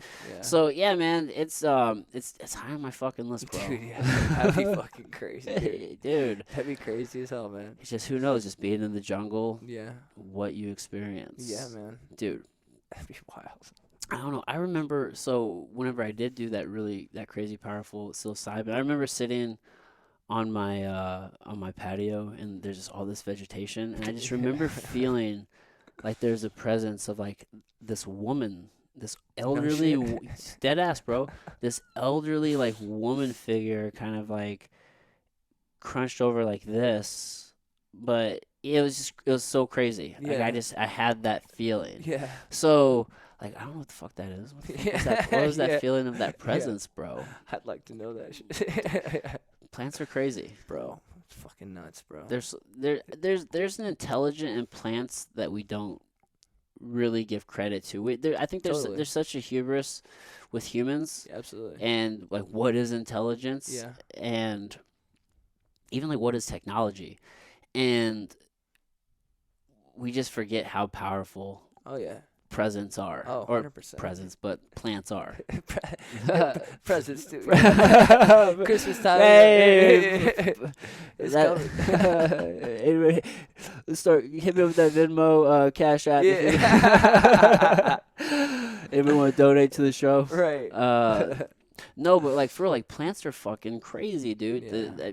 What we've learned about. Have you studied or like ever learned about like mushrooms and mycelium or plants? A little bit, yeah. Looked into that shit, dude? A little bit. I probably know like the basics. Nothing too crazy. Well, just the idea. So like there's this mycelium network, there's just like whole just huge ass network of like mushrooms. Essentially the mushrooms are like the fruiting bodies that we see on top, right? And then there's like this whole like underground system. It's the mycelium network. And it essentially connects like all of living everything. Like all the plants are connected, and they're like these tiny like tubes. And it's like a highway system underneath all of the ground that plants use to transfer nutrients back and forth. It's dude, everything truly is connected. 100%. And if you like take a scan, it kind of looks like, you know, it's so like wild, like bro. blood vessels, or you know, like like the brain fucking synapses, like it's crazy shit, dude. Hell, bro. You're truly so, dude. Did you know that if larger plants will send nutrients to like smaller, weaker plants that are like just through like the soil? Through this mycelium and like through roots and like that are like close to them. So like a bigger, stronger plant will send nutrients to like a smaller, weaker plant. That's probably like just nutrient dense. Well, but just think about this, dude. There's an intelligence there to do that. Yeah. That's fucking crazy. To actually connect with other, and to like take care of them, and to like send them nutrients. So wild, bro. Dude. When you think of it like that type of perspective, that's just crazy, man. There are just so many examples like that blow me the fuck away. Bro. It'd be hard. I mean, it's hard to to like see that and not be like, come on. There's just so many types of just forms of intelligence. Yeah. I think about how like animals and shit live. Yeah. Just out in the wild. I could not live out in the fucking wild, bro. No, fuck no, bro. Hell no. No way. Dude. You ever seen Naked and Afraid, bro? Out in the woods, bare buck ass naked. Dude. How exposed would you feel? Dude, oh my God, bro. And you're just meeting some person you've never met, ever. Like, you have no idea how you're, like, chemistry, you're gonna, like, you could hate the person, And it's like 21 days, bro. These people went to Alaska. And, like, I'm just dude, it was like hard to watch, bro. Yeah. Like, for real. Dude. It's crazy. There's this show called Alone. Yeah. It's like that. That one's probably a little more intense though. Cuz it's just who can stay out there the longest. Yeah, they go like 6-8 months, right? Well, normally I think it's usually around, most people kind of tap out usually around like 70 to like 90 days. Like most people usually tap out just before 90 days. And then I think maybe the last season that they did, it was who can make it to 100 days. Oh, damn. Yeah, no way. not necessarily who can last the longest, because maybe you last the longest at days 75. Right. Well, now you still have another 25 days to go to make it to 100 to win. Damn. So they just make it 100. Yeah. So who can make it to 100? Because people would get kind of like, usually, like I said, between that 75. Most people, it's always above 60. Yeah. But it's always less than 90 days. Okay. That's crazy. So they're like, who can make it? And the motherfucker was out there just thriving like a motherfucker for that. I was like, dang, man. Yeah, every once in a while you see one of those. It's just like, people killing it. And it doesn't matter. Men and women both kill it. Yeah. It does not matter. No, not at all. Like, not at all, yeah. Anybody can do it. Yeah, 100%. It's just, I think about that because society seems crazy, bro. Yeah, dude. You ever, like, look around and just be like, what the fuck is going on? It's getting crazy out here, bro. Yeah. It really is, bro. Everything's just fucking, like, it's like you don't even take it serious anymore, Like, it's hard to, like the Island Boys and shit.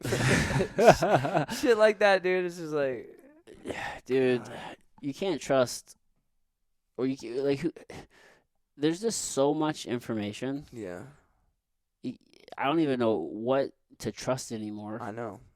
I know. It's like the news now is just like Facebook and Instagram, Yeah, and there's so much bullshit on it, Yeah. It's like, well, that's the last place you really want to be. Here's the thing, dude. 100%. It's like you'll get maybe a headline or some shit from there, but then you gotta go like look. Yeah, you gotta do your own research. You gotta do your own research, but then you're just like, whoa, I don't know. Like, depending on who wrote this or like where it's coming from. Right.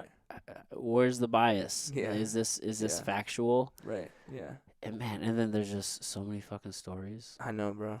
It's just like one starts and then it's like 50. Yeah. So when you're like just sitting there focused on your own shit, Yeah.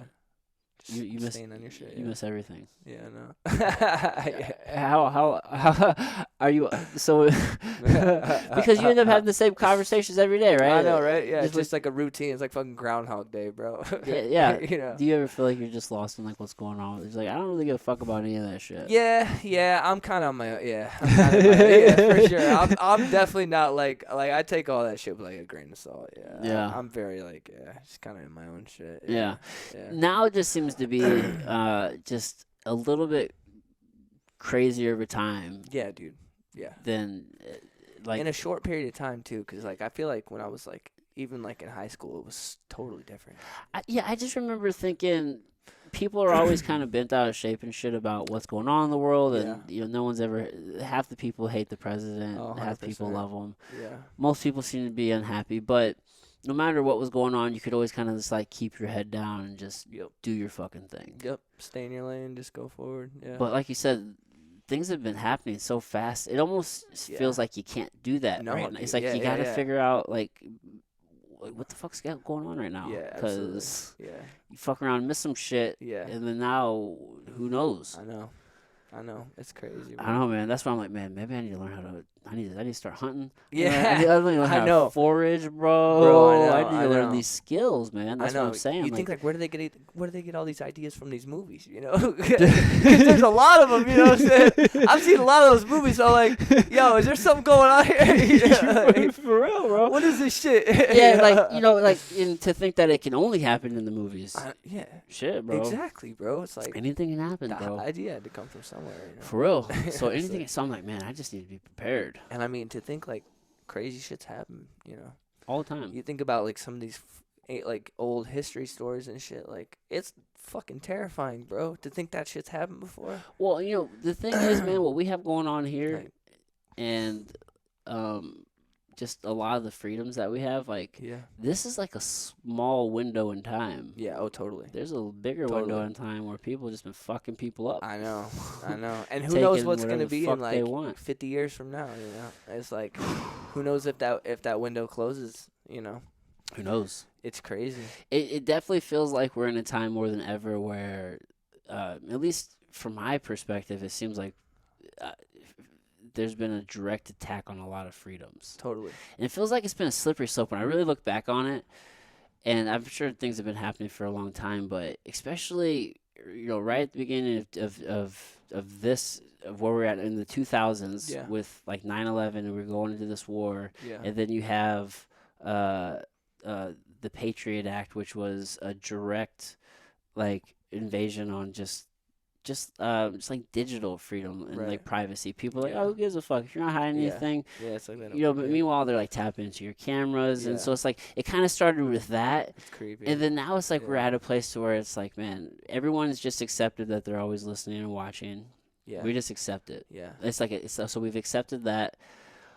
So it's like, is that where the beginning of the conditioning came to where now where it's like, all right, now we're just willing to accept all the shit that's going on in the world today, like lockdowns and it's crazy as dude, fuck, man. it's so crazy. Yeah, Alexa ain't really Alexa, you know. Dude, well, if you look at what's going on in the world right now, there are like protests and shit all over the world. Yeah, but you don't hear anybody talking about that. Yeah, it's about like what's being funded and shit. That's not like front and center. But that's like big human news. Oh yeah, that should be everywhere. That's crazy. I know. Like that's history book shit, bro. I'm saying, bro, yeah. Dude, because there's quarantine camps, and it's crazy how they like can control like what you're hearing, you know, what you're seeing. Have you seen this shit going on in Australia? No, bro. What's going on, dude? There are quarantine camps, and they're making people. They're coming to get you and taking you there now, bro. Coming to get me, dude. In Australia, I'm glad we don't live in Australia. I go to Australia, dude, they've been locked down, bro. They've been in lockdowns. They have to check in on their phone, bro. They can't yet, dude. If you don't, that's crazy. If you don't respond within X amount of time, they will come to your house, bro. So like, what is it? Is it like if you like test positive for it, then they take you, or is it? Just yeah, bro. Well, dude, they're targeting people essentially. Fuck, bro. Yeah, man. That's crazy. When I mean, there's protests in France and Canada and here in the U.S. and even in Australia, like all over, bro. Yeah, and I wonder how much of that could even be crooked, you know, as far as like them just being like, oh, the test was like positive, you know. I don't know, man. Because think about all that. I mean, if they could do that, I'm sure that wouldn't be hard to pull that off, you know. We're just living in a time, bro. Positive test, you know. I just try to look at this fact of reality where we know that there are people in power. Yeah. Right? Yeah, definitely. And we know that there are less people. That number of people is less than the rest of the world. For sure. Right? Yeah. And we know that there are people who hold. There's a small number of people who hold the majority of the resources. Yeah. We know that, right? Those are called the richest fucking people in the world, right? We know this. Yeah. This is just a fact. Yeah. So, there's nothing conspiracy about that. Right. That's a fact. There's a small number of people who control all of the resources. Yeah, straight up. Control everything. They own the world. Through money. And then you lump in governments. Yeah. Right?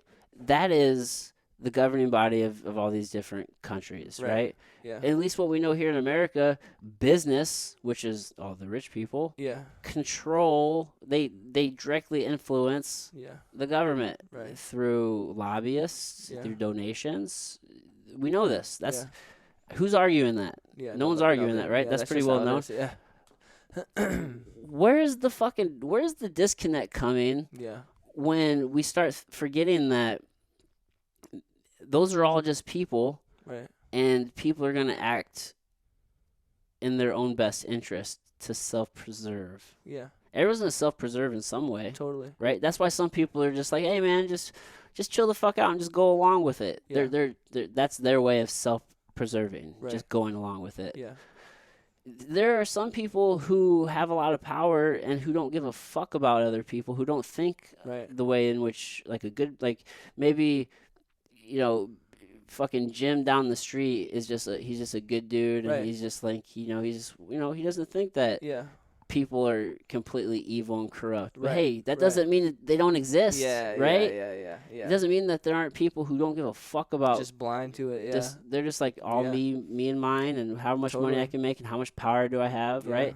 So there's going to be people who are going to do things to preserve their own self-interest, right? Which is why you see government is so complicated. Why is it so complicated? Right. They don't need to make it that complicated. But it's so complicated. Yeah, there's a lot of self-preservation there, right? Yeah. That's why you have bills that are this thick, like that's not even an exaggeration, and nobody knows what the fuck is in them, because everybody has their own agenda that gets put in there, right? Yeah, 100%. It's so complicated and shit, but it's just like you start throwing those ideas around, and people are like, "Oh, you're a conspiracy theorist." Yeah, that's crazy. It doesn't make any sense. Like, at what part do we start losing you? And that people are gonna do things in their own self-best interest, and things are gonna be put into place to like preserve itself. Yeah. So that way those people don't fall out of power, and you know what I'm saying? Yeah, it's absolutely. Like, what's so crazy about that? Yeah. Yeah, for real. So if we know that these people have influence and power and stuff, what's to prevent them from just using it? Yeah. No. Yeah, like you have a voice. In a way in which they want to use it. Yeah. You know what I'm saying? Like, dude, people are so magnificent on the individual level, but on the mass scale, we're very predictable, and we're very influenced. We can be influenced easily. Totally. Yeah. It's not complicated shit, man. Yeah. So it's like, what are people missing, dude? I know, man. And it's crazy how, like, anything that wouldn't be what they're telling you is just considered, like, conspiracy theory nowadays, you know? Yeah. That's basically what it's like, oh, like, it's something different than what, like, it's like, how are you gonna believe everything they're telling you? Every little thing. Yeah, like, come on. Every little thing. When there's been so much history of bullshit, you know, it's like recent history too. Exactly. Yeah. It's like, so what are we talking about, guys? It's like sheep, man. Yeah. It's like, why can't I just think for myself here? Yeah. I don't understand. Yeah. Exactly. Yeah.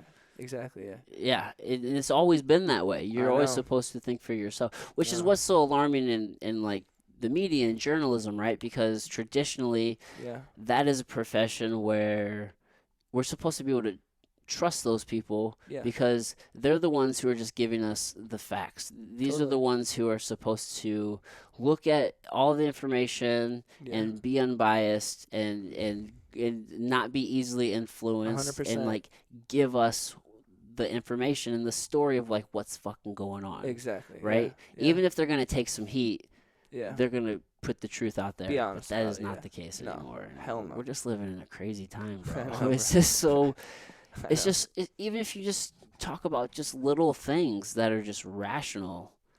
It's like, what? How is that crazy? It's like the closest it's ever been to being like a real life South Park episode.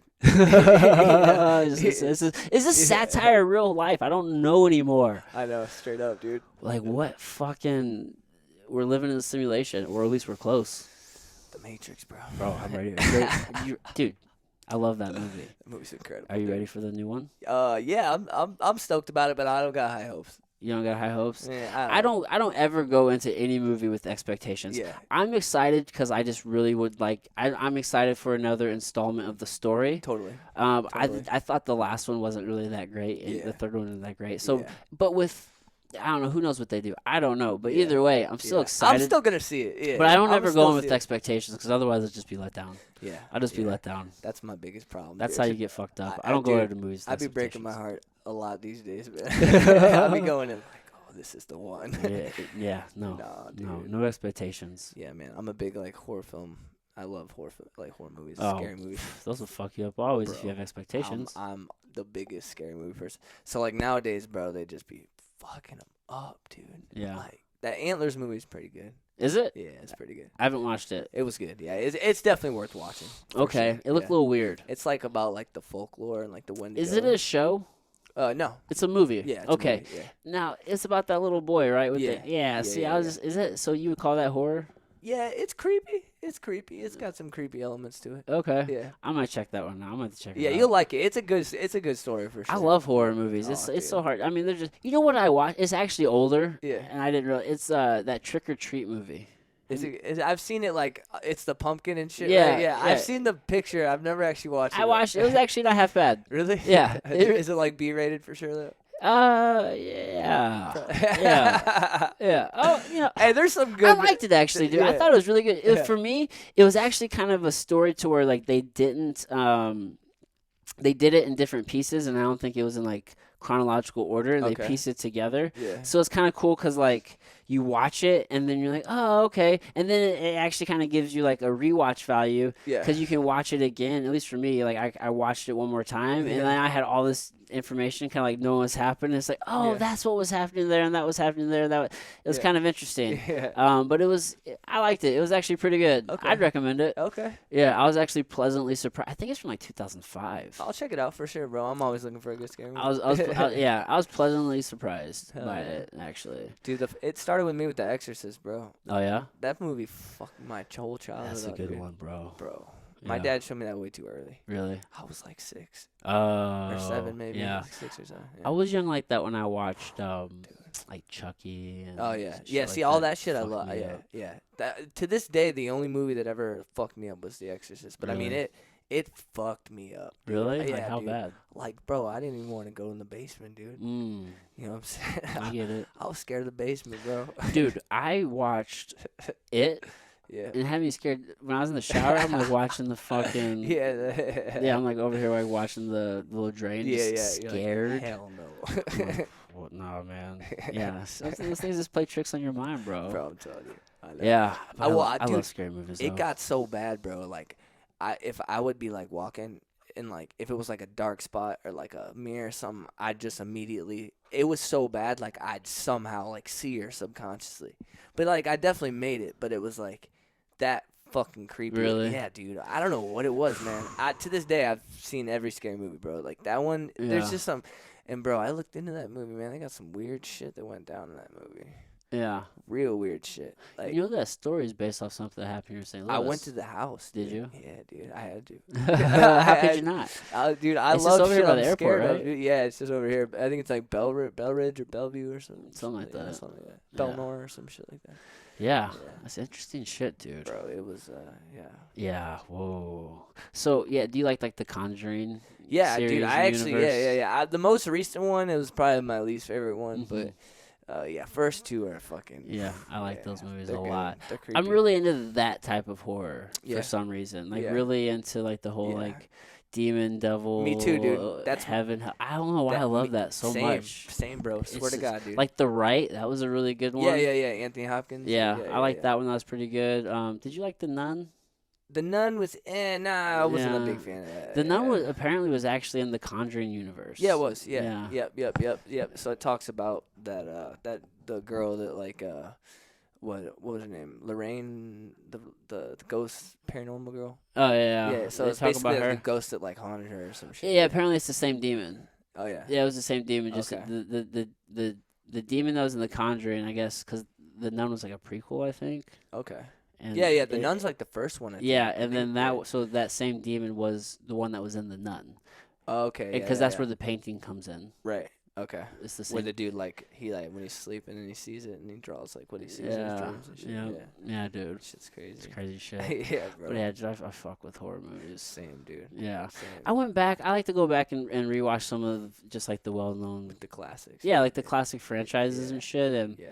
honestly, man, sometimes I'm like, what the fuck? Why are these so popular? Bro, Sometimes I wonder. I know, dude. I was watching the old like Friday the 13th. Yeah, like Friday the 13th, even Halloween, like, Freddy, man, even Freddy the Crew, like even Yeah. Nightmare on Elm Street. I'm like, how the fuck Yeah, dude. dude? Yeah.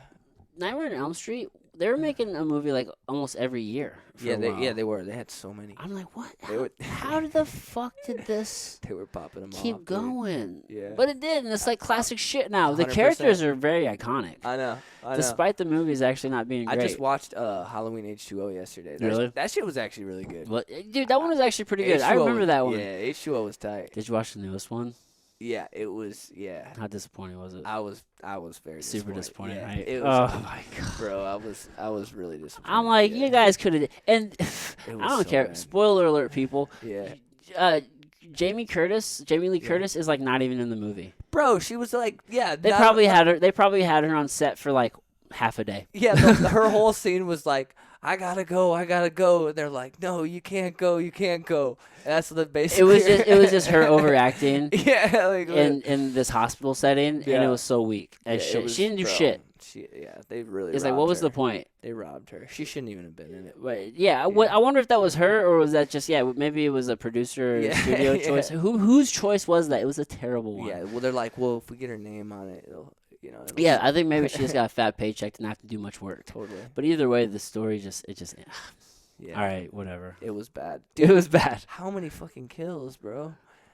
I'm like, I'm for the kill, but I like the build up. I like, work for that kill. Yeah, bro. Motherfucker's like, just literally. He went Neo on him, bro. He was in the Matrix. Literally, dude. I was like, this dude literally can't run, but he can stab 13 people in 12 seconds. Oh, shit, bro. It's wild shit, dude. It's wild. Yeah, dude. Yeah, dude. No, but pretty soon we're going to be living in the Matrix, dude. Yeah. You think so? Dude, have you seen this metaverse shit, bro? Oh, dude. It's creepy, right? Like, that shit's fucking... Yeah, I need to definitely do some more research, but fuck, dude. Well, the technology of this VR, dude, this virtual reality is getting so good. Oh, yeah. And eventually it's going to be like Ready Player One shit where we're just going to plug in. It's going to be like indistinguishable probably of an experience, dude. Yeah. And these kids are going to be just so accepting of the technology because they're just going to only know that and grow up with it. Yeah. It's just like, oh my God, come on, people. I know. We can't just live in that world. It's gonna be but it looks so fucking rad, dude. Bro. Oh, I bet, bro. You see these games like the treadmills and shit. People running. I'm gonna plug in, bro. Count me in, man. Sometimes I might not be that good, but I'll try. Yeah, I don't know, man. But honestly, this is what leads me to just want to go live in the woods and learn those fucking skills, bro. Yeah, and just bro. Unplug. Yeah, dude. Yeah, my fiance, her dad, he built a whole fucking ass cabin, dude, in the middle of the woods, bro. Like, you got to take a side by side to get there. Smart man. And I want to do that shit too, bro. Yeah, he built the whole thing himself and shit. It's fucking nice, dude. Super nice. Like, smart.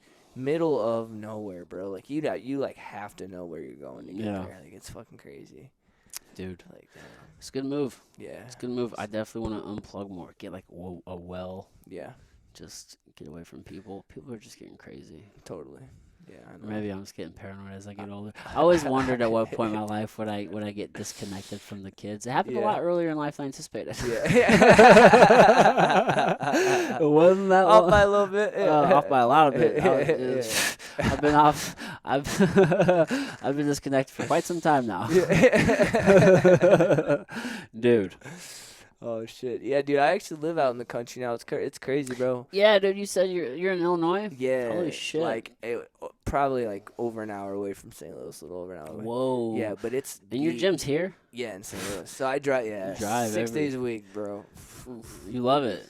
Yeah, I just thought you lived in South St. Louis. So I did. I have forever. Like I grew up in like the St. Louis area, you know, and yeah, I basically we just moved in together like probably a year and a half ago. Okay. Like that, yeah. So like that's what's up. Just been living out there. It's been sick, bro. Like hella dogs, hella property. Nice, like, Dude. That's a good way to go. It's sick, dude. You don't mind driving that far? At first I was kind of like, damn, this is a bit of a drive, but now it's like, nah, it's really not that bad. I just throw on some shit and just roll. It's like a quick hour, honestly, man. Yeah, it goes pretty quick. Yeah, I've been driving up to Mount Vernon quite a bit. Yeah. Man, I need to make it up there. That's like right past where I live. Actually. Yeah. I haven't been up there probably in at least a couple weeks now. I need to get up there sooner rather than later. Oh yeah. But dude, like an hour goes by quick. Yeah, 100%. You know what I'm saying? You get there fast, man. It's fast. Yeah, dude. Yeah, shit. It really does go quick. That's I'm conditioned to it now. It just is what it is. Yeah. Now it's just a part of the day. And it's cool because like I get a little bit of like the city and then like the country. Like I never thought I'd like the country at all. Like honestly, I've just always been so like city. Like I needed city, like buildings and shit like that, you know. And like I got out to the country, I'm like, oh, this is it right here. Like. It's peaceful out there. It's so dope. And, like, our closest neighbor is, like, 3 miles. Like, oh, that's cool. Yeah, so it's, like, a lot. We just, like, let our dogs out. They can just, like, roam and shit. How many dogs do you have? 5, and then we just got a cat. But I swear, dude, this cat thinks it's a dog, dude. I'm not even kidding, bro. I don't even tell people it's a cat. I'm like, yeah, we got a new dog. That's so funny. Yeah, dude. You know, if it's around all dogs. And it's, like, 5 pits, you know. Oh, and, wow. Like, yeah, and he's dude. Maybe 4 pits, and then one little dog. I don't know which little mixed breed, you know. That's funny. But yeah, the cat it like kicks it with the biggest one, and it I'm telling you, this cat has no idea it's a dog. It shits in a box. That's about the only thing that makes it a cat, you know. Really? Yeah, that's dude. so funny. It acts like a dog, bro. Like it's nuts, dude. Really? Yeah, it'd be like playing with the dog toys and shit. That's funny. It's like this big, dude. That's so funny. Yeah, it's badass. Yeah, man, it's just so relaxing to be away from it all. Oh yeah, for sure. Yeah, man. 100%, dude. I can like just piss outside, dude. I never thought how much I like that. That's actually like, man, that's underrated. You know, isn't it? She'll always be like, "Why are you pissing outside?" I'm like, "Listen, what do you mean? why? This is why are you? yeah. Listen, I don't got to flush. Yeah, exactly, bro. I'm like, oh my goodness, it's just so much easier. To just piss. It is, bro. Right where you are. I can just chill, man. I don't gotta aim. Mm-hmm. Just like enjoy the view and shit, you know. It's quiet. Yeah, it's just quiet and dude. Yeah, man. It's like it's like pretty country for sure. Like very pretty. Like it's like the shit. Like you see like the planes and shit like going. Yeah, it's fucking not like the planes, but like I get you. Flat planes. Yeah, exactly. Not the planes that fly. No. I get a lot of those. Oh no, yeah. I'm right here by the airport. I'm not yeah. I'm not far from the airport. Shit. Yeah, damn. Yeah, bro. Yeah. That shit probably gets pretty crazy, huh? Yeah, if we probably just started driving, we start seeing them. Oh, okay. But okay, yeah. So it's not too bad then. Yeah. No, it's not. I don't hear them. Yeah. Hell yeah. No, but it's just like I'm very centrally located where. Yeah, I can probably get to the airport in like 10 minutes. I can get downtown in like 15 minutes. Yeah. I can go out and probably get out to the Chesterfield like another 10 or 15 minutes. I can get to most places. Yeah, this is a good location. Fairly quick. It's pretty central. Definitely. But it's like there are a lot of people. Oh yeah. And I'm just wanting to get away from people. I'm like, man, maybe I want to go out to like Wentzville. Yeah. Well, it's cheap, bro. Yeah. It's super cheap, dude. Yeah. Like I think Wentzville would be the move, bro. Yeah. That'd be still close. Like, yeah, like you could still like. Yeah, for me, just because, at least for me, I'm from Jeff City. Okay. And so that's actually being west is kind of like closer to being. So it's kind of gives me the benefit where like I'd be close to St. Louis. Yeah. And I'm not like moving further because I can move out into the country in a lot of different ways, but unless it's out that way, almost all of them are going to put me further away from Jeff City. Yeah. Which it's not like I'm not really trying to move back home, but it's convenient to be like that closer to home, totally, right? Because it's like easy access if I want to get back or visiting family and shit like that. So it's closer to that way, and then it's closer to this way, and then it's like out away from people, and like things are building up out there where it's like, oh, there's shit out there where everything you don't gotta drive super far. Everything you need is out there, dude. That's the worst part about it. But you want to go get some milk, bro. See you in 3 days. I swear to God, dude. It's crazy, bro. It's like there's like one corner store, bro. I'm telling you, bro. Yeah, there's a Kroger that's like the only store. It's good though. Yeah, I mean, I don't mind driving like 15 or 20 minutes if I had to go to the store. Yeah, it's probably about 20 minutes. Yeah, I don't just to mind go to the gas station. Yeah, but it seems like forever, bro. Like especially when you want like one thing. Especially for convenience. Yeah, it's like we need water. And the flip side is we like to eat out. Yeah. So it's we'll often have the conversation of, so what are we eating tonight? I don't know, one of 5 fucking places you choose. Yeah, one of the same places we always eat. Yeah, fucking wherever you want. But it's like, well, if you move out there, then you have almost like no choices. Yeah, bro. But I will say, dude, the places they do have are fucking great, dude. Really? Dude, and bro, they got this place, Kretzer's, dude. Mm-hmm. All you can eat crab legs, dude. Okay. And they're good. And they're just out there. Yeah. Those are the best places. Bro, this place, dude, oh my God, dude. I never knew I liked crab legs this much until crab legs are fire, dude. And theirs are just the shit. It's probably the best food I've ever eaten. Really? And you got to work so hard for it, bro. That's what makes them that much better. I feel like that. I feel like if they were just out in a bucket, like no shell, it'd probably just be like, all right, like a couple of them, and you're like, all right, but you gotta work for them bitches, dude. It's like a fucking pistachio, dude. You need the struggle, bro. The struggle. Dude, we need that in life. Yeah, exactly, man. Do hard shit. It makes that victory worth it, Yeah, bro, hell yeah. No doubt. Fuck, bro. What time is it? I'm not even sure, to be honest. Because I know we started late. And the reason I'm asking, okay, cool. We're good. Right.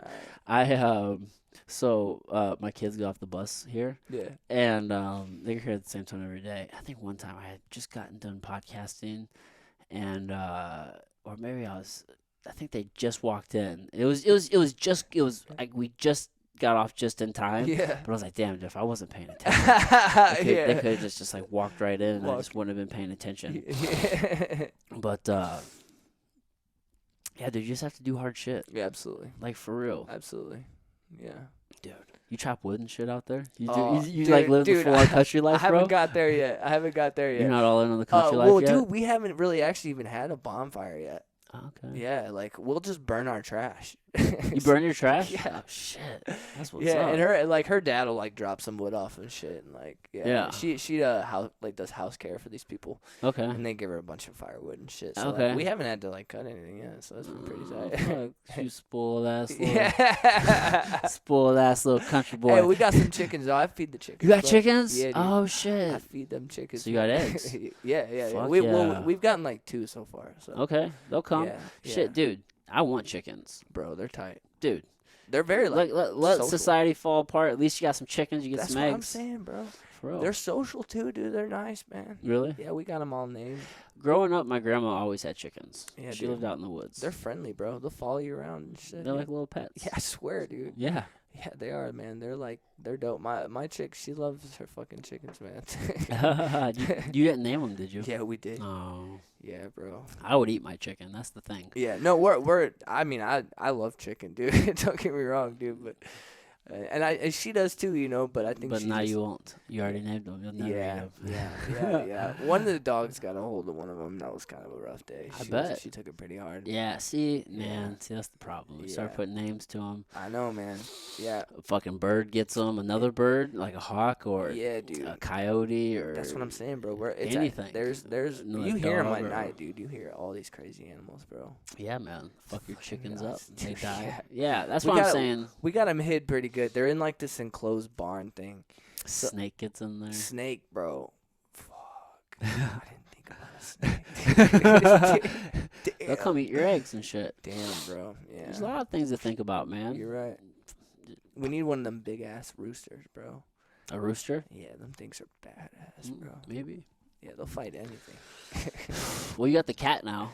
Yeah. Cats are vicious. Cats will fuck shit up. And this cat. They're murderers. This cat is fighting every day with my boy Pitt. And really? Like, he just like plays with her and shit. But like, yeah, I mean, he'll like, he doesn't realize how big he is. So like, he'll just like hit her with his face and she'll go flying, dude. Really? And she'll keep coming back and fighting with him. Yeah, dude, it's so funny. Yeah. So she's going to be a little badass for sure. Just having like. She has her claws? Oh, yeah, she still has her claws. But she's good. I mean, like, she hasn't torn up anything yet. Well, no, I just meant so she'll be able to use those to fuck up animals. Yeah. Oh, yeah. She's killing different. Dude, listen, birds get fucked up by cats. You know how many birds die? Like, I think like millions of birds, or maybe even more, get decimated every year. Small birds get killed every year by cats because they're just these little sociopathic murderers. Oh yeah, they are. They're you hear your little cat killers. make that little clicking noise? Not yet.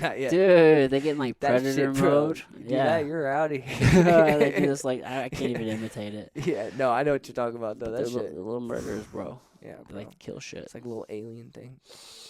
I'm a little suspicious of cats. Yeah. I almost wonder if they actually have feelings. See, okay. It's like they just tolerate you, bro. That's how I've always been. I've never been a cat guy. It's always been kind of like, you know, like dogs all the way, you know, all my life. Always had a dog. Yeah. Never not had a dog, you know. Yeah. Cats, not really, you know. Never really been like cool with that. Cats are just assholes, bro. Dude, I've had cats. I've had a cat.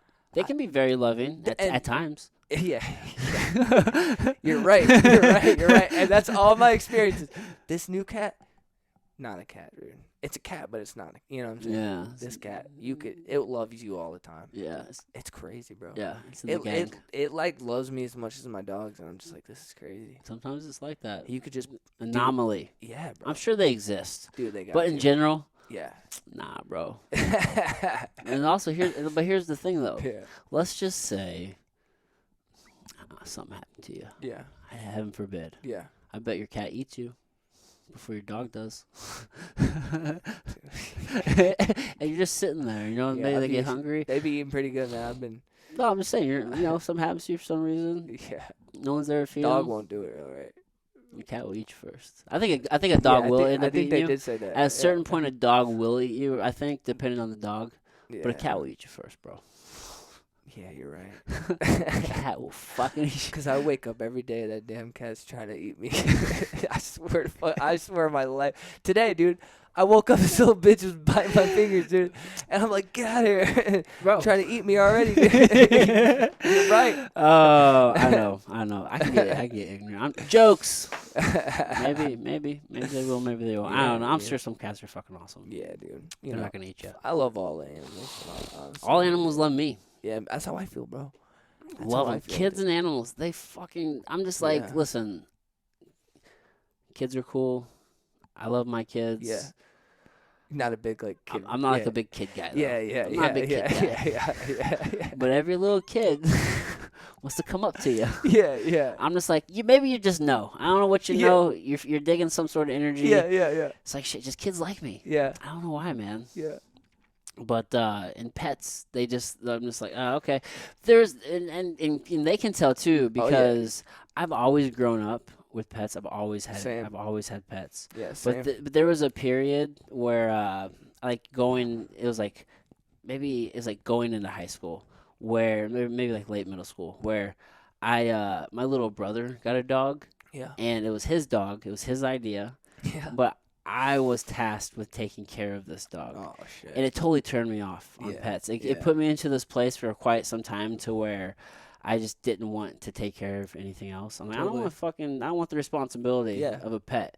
I'm like, pets need good owners, and I'm not a good owner. Because I ain't ready for that yet. Because you have people are like, I'm not ready to have kids. Yeah. Like I'm not ready to have a fucking pet. Yeah.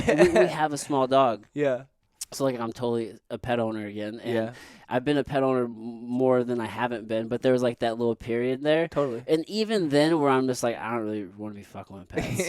They were still just like I can visit anybody, and like every pet just comes up to me. And people are like, my dog doesn't usually like people. I swear, they all go to me. Same, dude. Same, bro. I used to literally. Dude, my parents were so cool for being supportive of this, but I used to find dogs off Craigslist, and I would like rehab them like crazy dogs, dude. Whoa. And I would like try to retrain them and then find them homes and shit, you know? Bro, I used to be in like where I was from, where I lived. I used to be known as like the pit bull dude. Cause I would just have all these pits because there were so many on Craigslist, bro.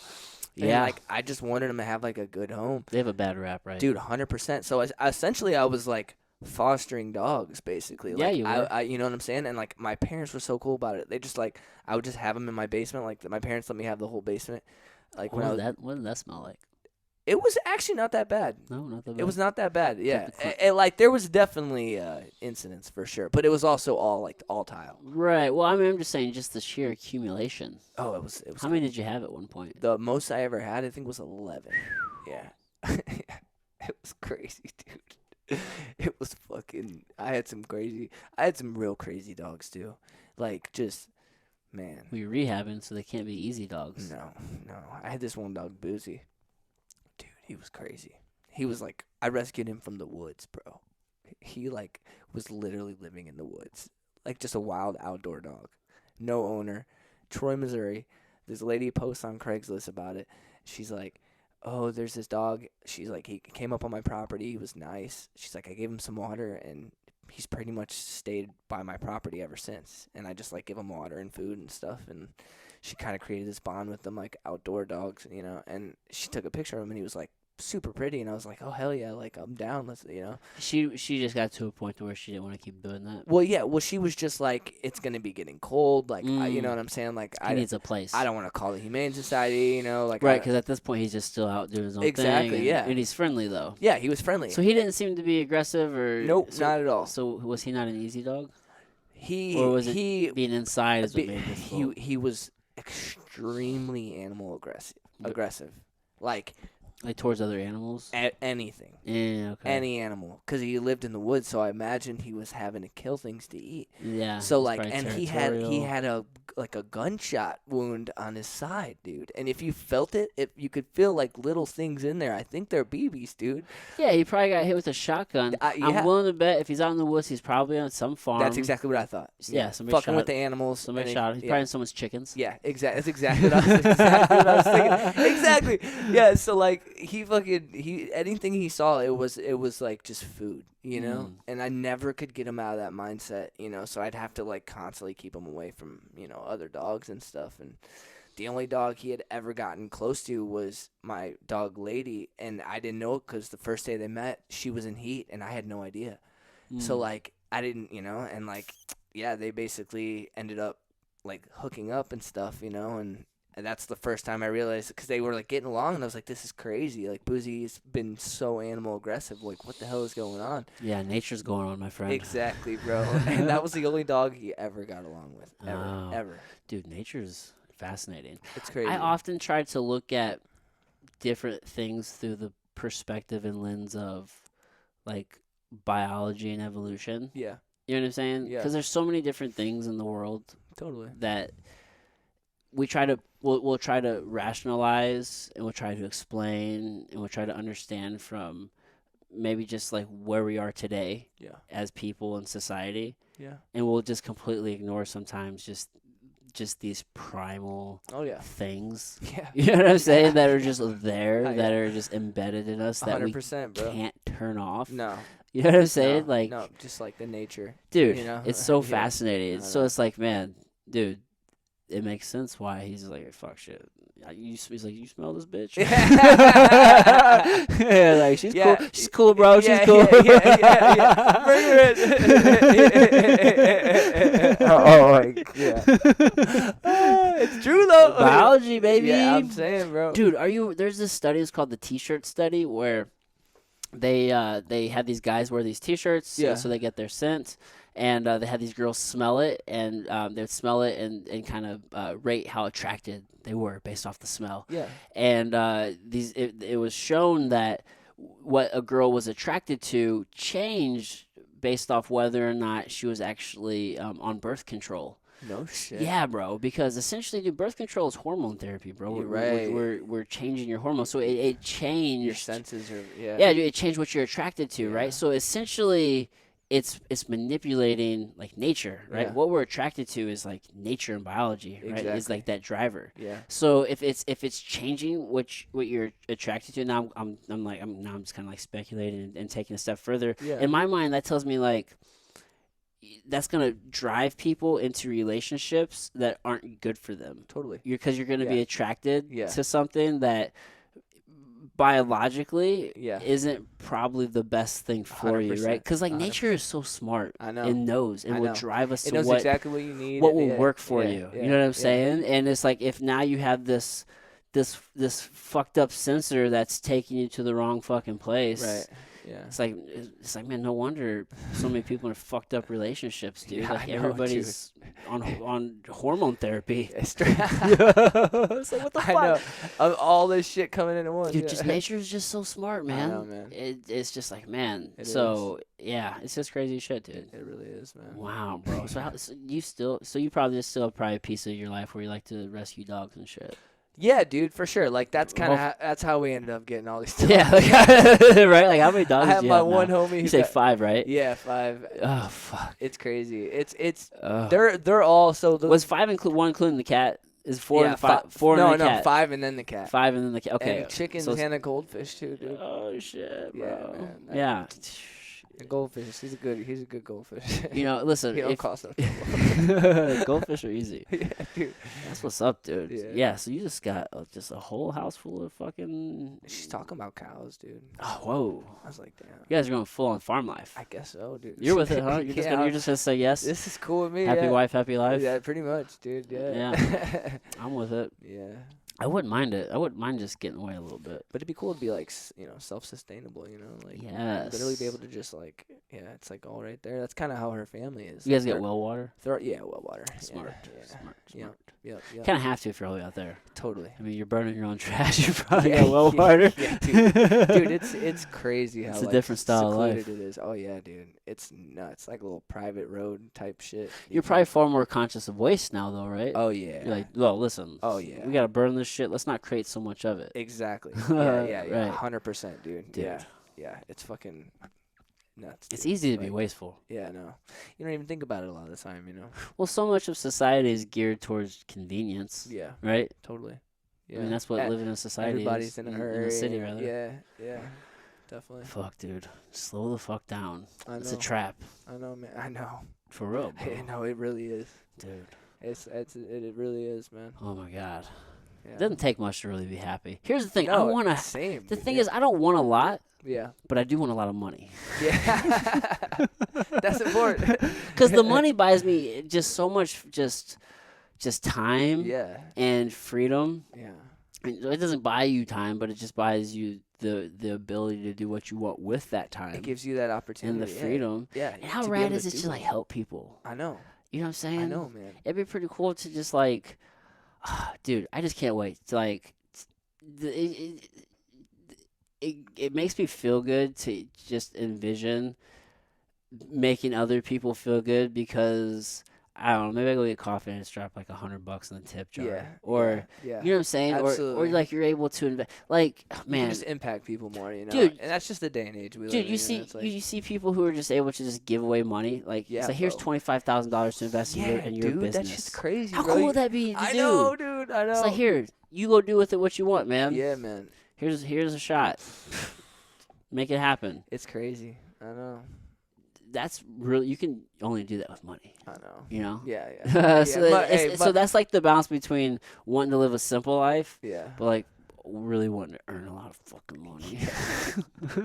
The money can bring some cool shit for sure, dude. Yeah, man. I just think it just, it personifies who you already are. If you're a good person. Yeah, you can just you're not magnify just gonna that be a shit. shit person. Totally. I think what fucks you up is the limelight. The limelight is what will corrupt you, because that shit will make you think you're cooler than you are. I know. Type shit. You can get lost in that. 100%, man. We see that a lot these days. Right, Yeah. dude. It's not necessarily money. It's just people feeding that ego. I know, man. Let that monster get out of control, bro. I know, man. That's some Connor shit, dude.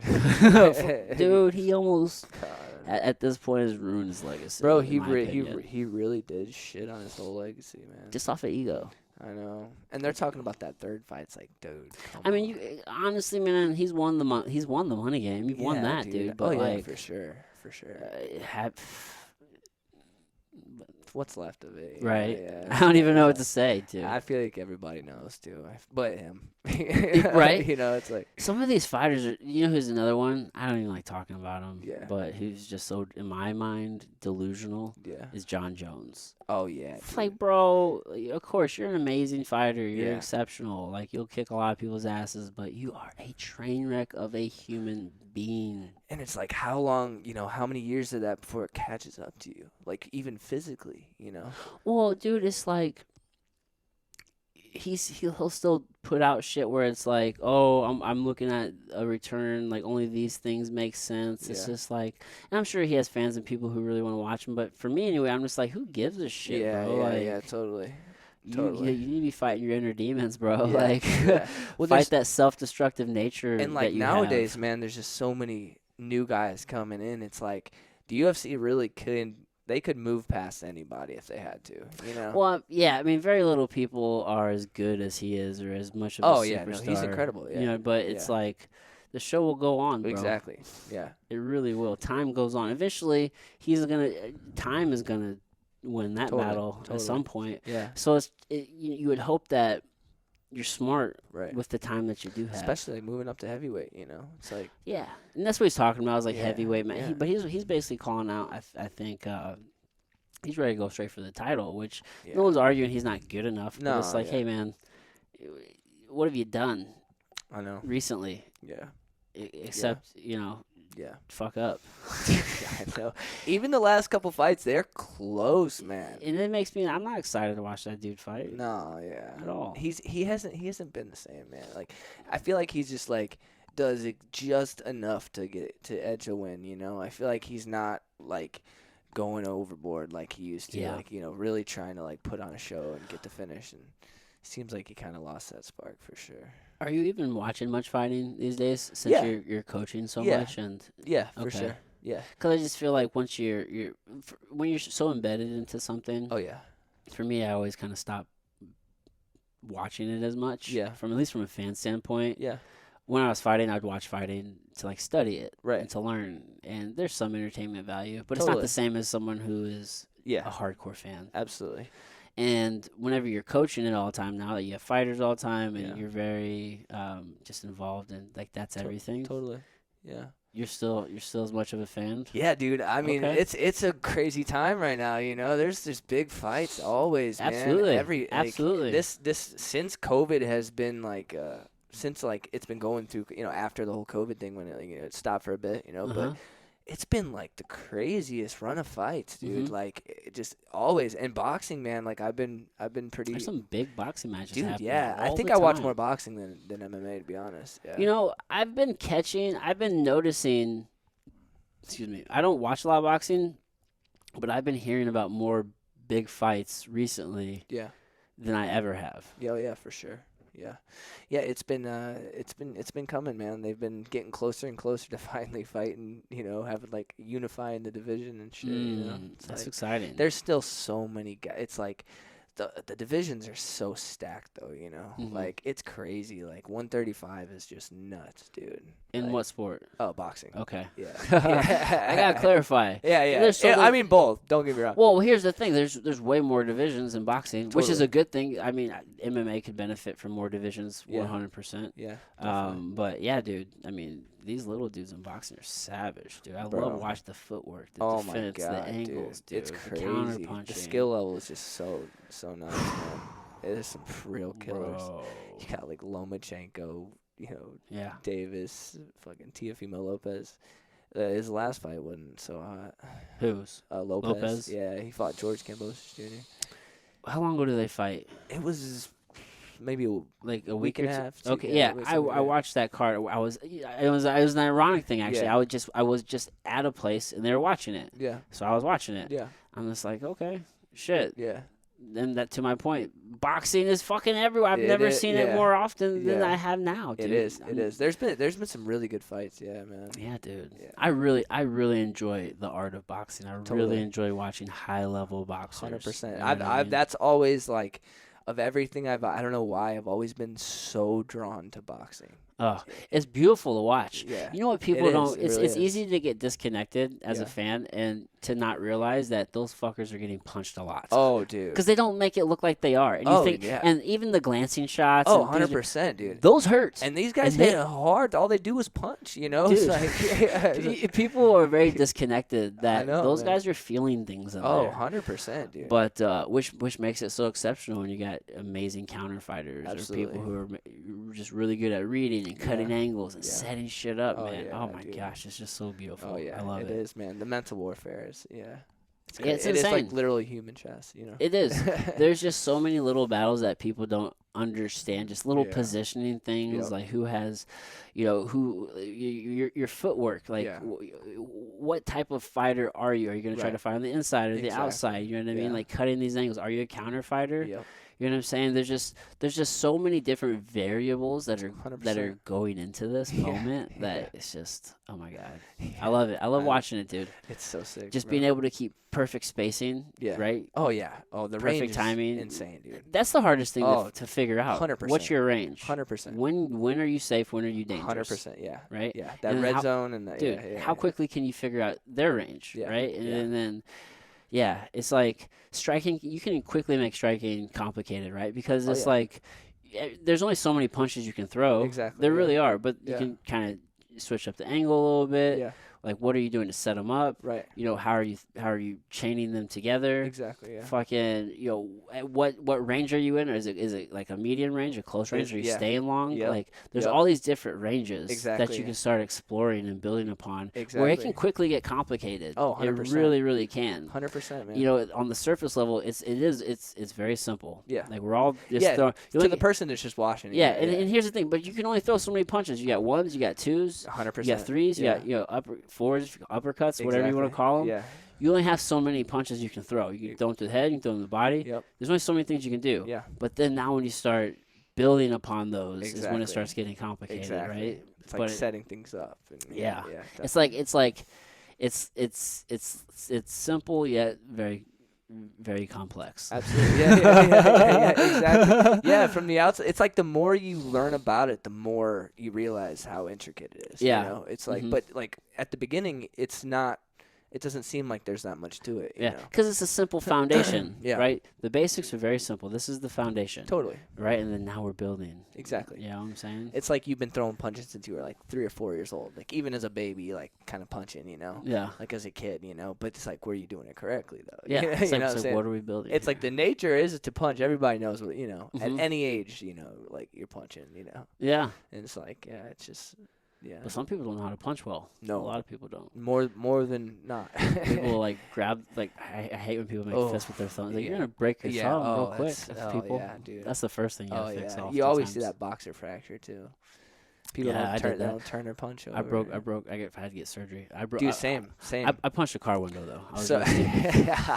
Knuckles in the back. It's this one, yeah. I broke the shit out of that when I was a kid. We were like punching trailers, dude. Stupid. This is the stupidest, just just dumb kids. Yeah, man. I was such a fucking shithead, dude. But we were like in this trailer park and like yeah, like you could punch a trailer and it didn't hurt because it was just like aluminum. Yeah. And I punched the one spot I punched, dude. There was like a water pipe behind it. Oh, like, so shit. Yeah, so I broke my boxer fracture. Like it was so swollen, dude. It That happens. shit was so fucked. But I mean, I was the last time I punched a trailer, so lesson learned, you know. Dude, it's all a journey. Yeah, it really is. Yeah, it really We're all is, gonna yeah. fuck up. My kids are teenagers now, 100%. So I'm like, I'm so glad I got most of it out of the way, you know. Yeah. Yeah. Like I was wild as hell. You know, as a kid. have you noticed a difference in the way that you're thinking? Like, Oh, things yeah. just kind of settle down. Oh, now? dude, 100%, man. When did that happen for you? So I probably about 15, 16, honestly, was when it started. Settling down in your thinking, or getting what? Or like starting to like kind of get out of that crazy stage. That early? Yeah, because the marijuana. Oh. When I would smoke, I'd be like way more like conscious of like that voice, you know. But like, yeah, I mean, I'm saying when I was bad, it was like young, like little, like 12, 13, 14. You know? Oh, really? You're so yeah, wild. I was just a kid. shithead little kid. Yeah. And you started kind of mellowing. And then I started smoking, teenager. and like I just had like a total like 180, you know. And I was just like. Yeah, just like way more. I got way less trouble, you know. Like I mean, it definitely. Cause I've always been like real bad ADD. Yeah. I used to go to school, dude, and they'd check me to make sure I took my medicine, dude. Oh, really? Yeah, dude. All through high school, even? Oh yeah, it was that bad. Yeah, cause like if I didn't, I was nuts, bro. I just had way too much energy, and I didn't know how to harness it. Well, when did you mellow up from that? Was that like as an adult? I mean, I still have my moments, but. For the most part, like chronic, man, it's like the only thing that's ever. That's always been your. It's the only thing that's ever helped it. Okay. Because like when I'm not, I'm just way so it's too. legitimately medicine. Yeah, dude, it just slows everything down. Maybe sometimes a little too much, but I take that over being too sped up, you know? Because I'm like, my ADD, bro, I just like boom, boom, boom, one thing to the next. Can't even think about one thing for like more than a second. That's overwhelming. Yeah, it is, bro. And yeah, so this has helped a lot. I can like process a lot better, you know. That's what's up, for dude. sure. Yeah. Dude, well, Jamey, it's been 2 hours, my man. Yeah, dude. My kids are going to be in like 10 minutes. Dude, this has been so fucking rad. Hella fun, dude, yeah. Is there anything you want to like point the people to or anything? Yeah, just the church, man. The church, Church of Jamey on Instagram. And yeah, man, just that's probably about it. Man, yeah. Dude, thank you so much. Dude, it's been such a rad time. Yeah, it's been dope, dude. Oh, my man. Hell yeah, bro. All right, everybody. Bye. Peace.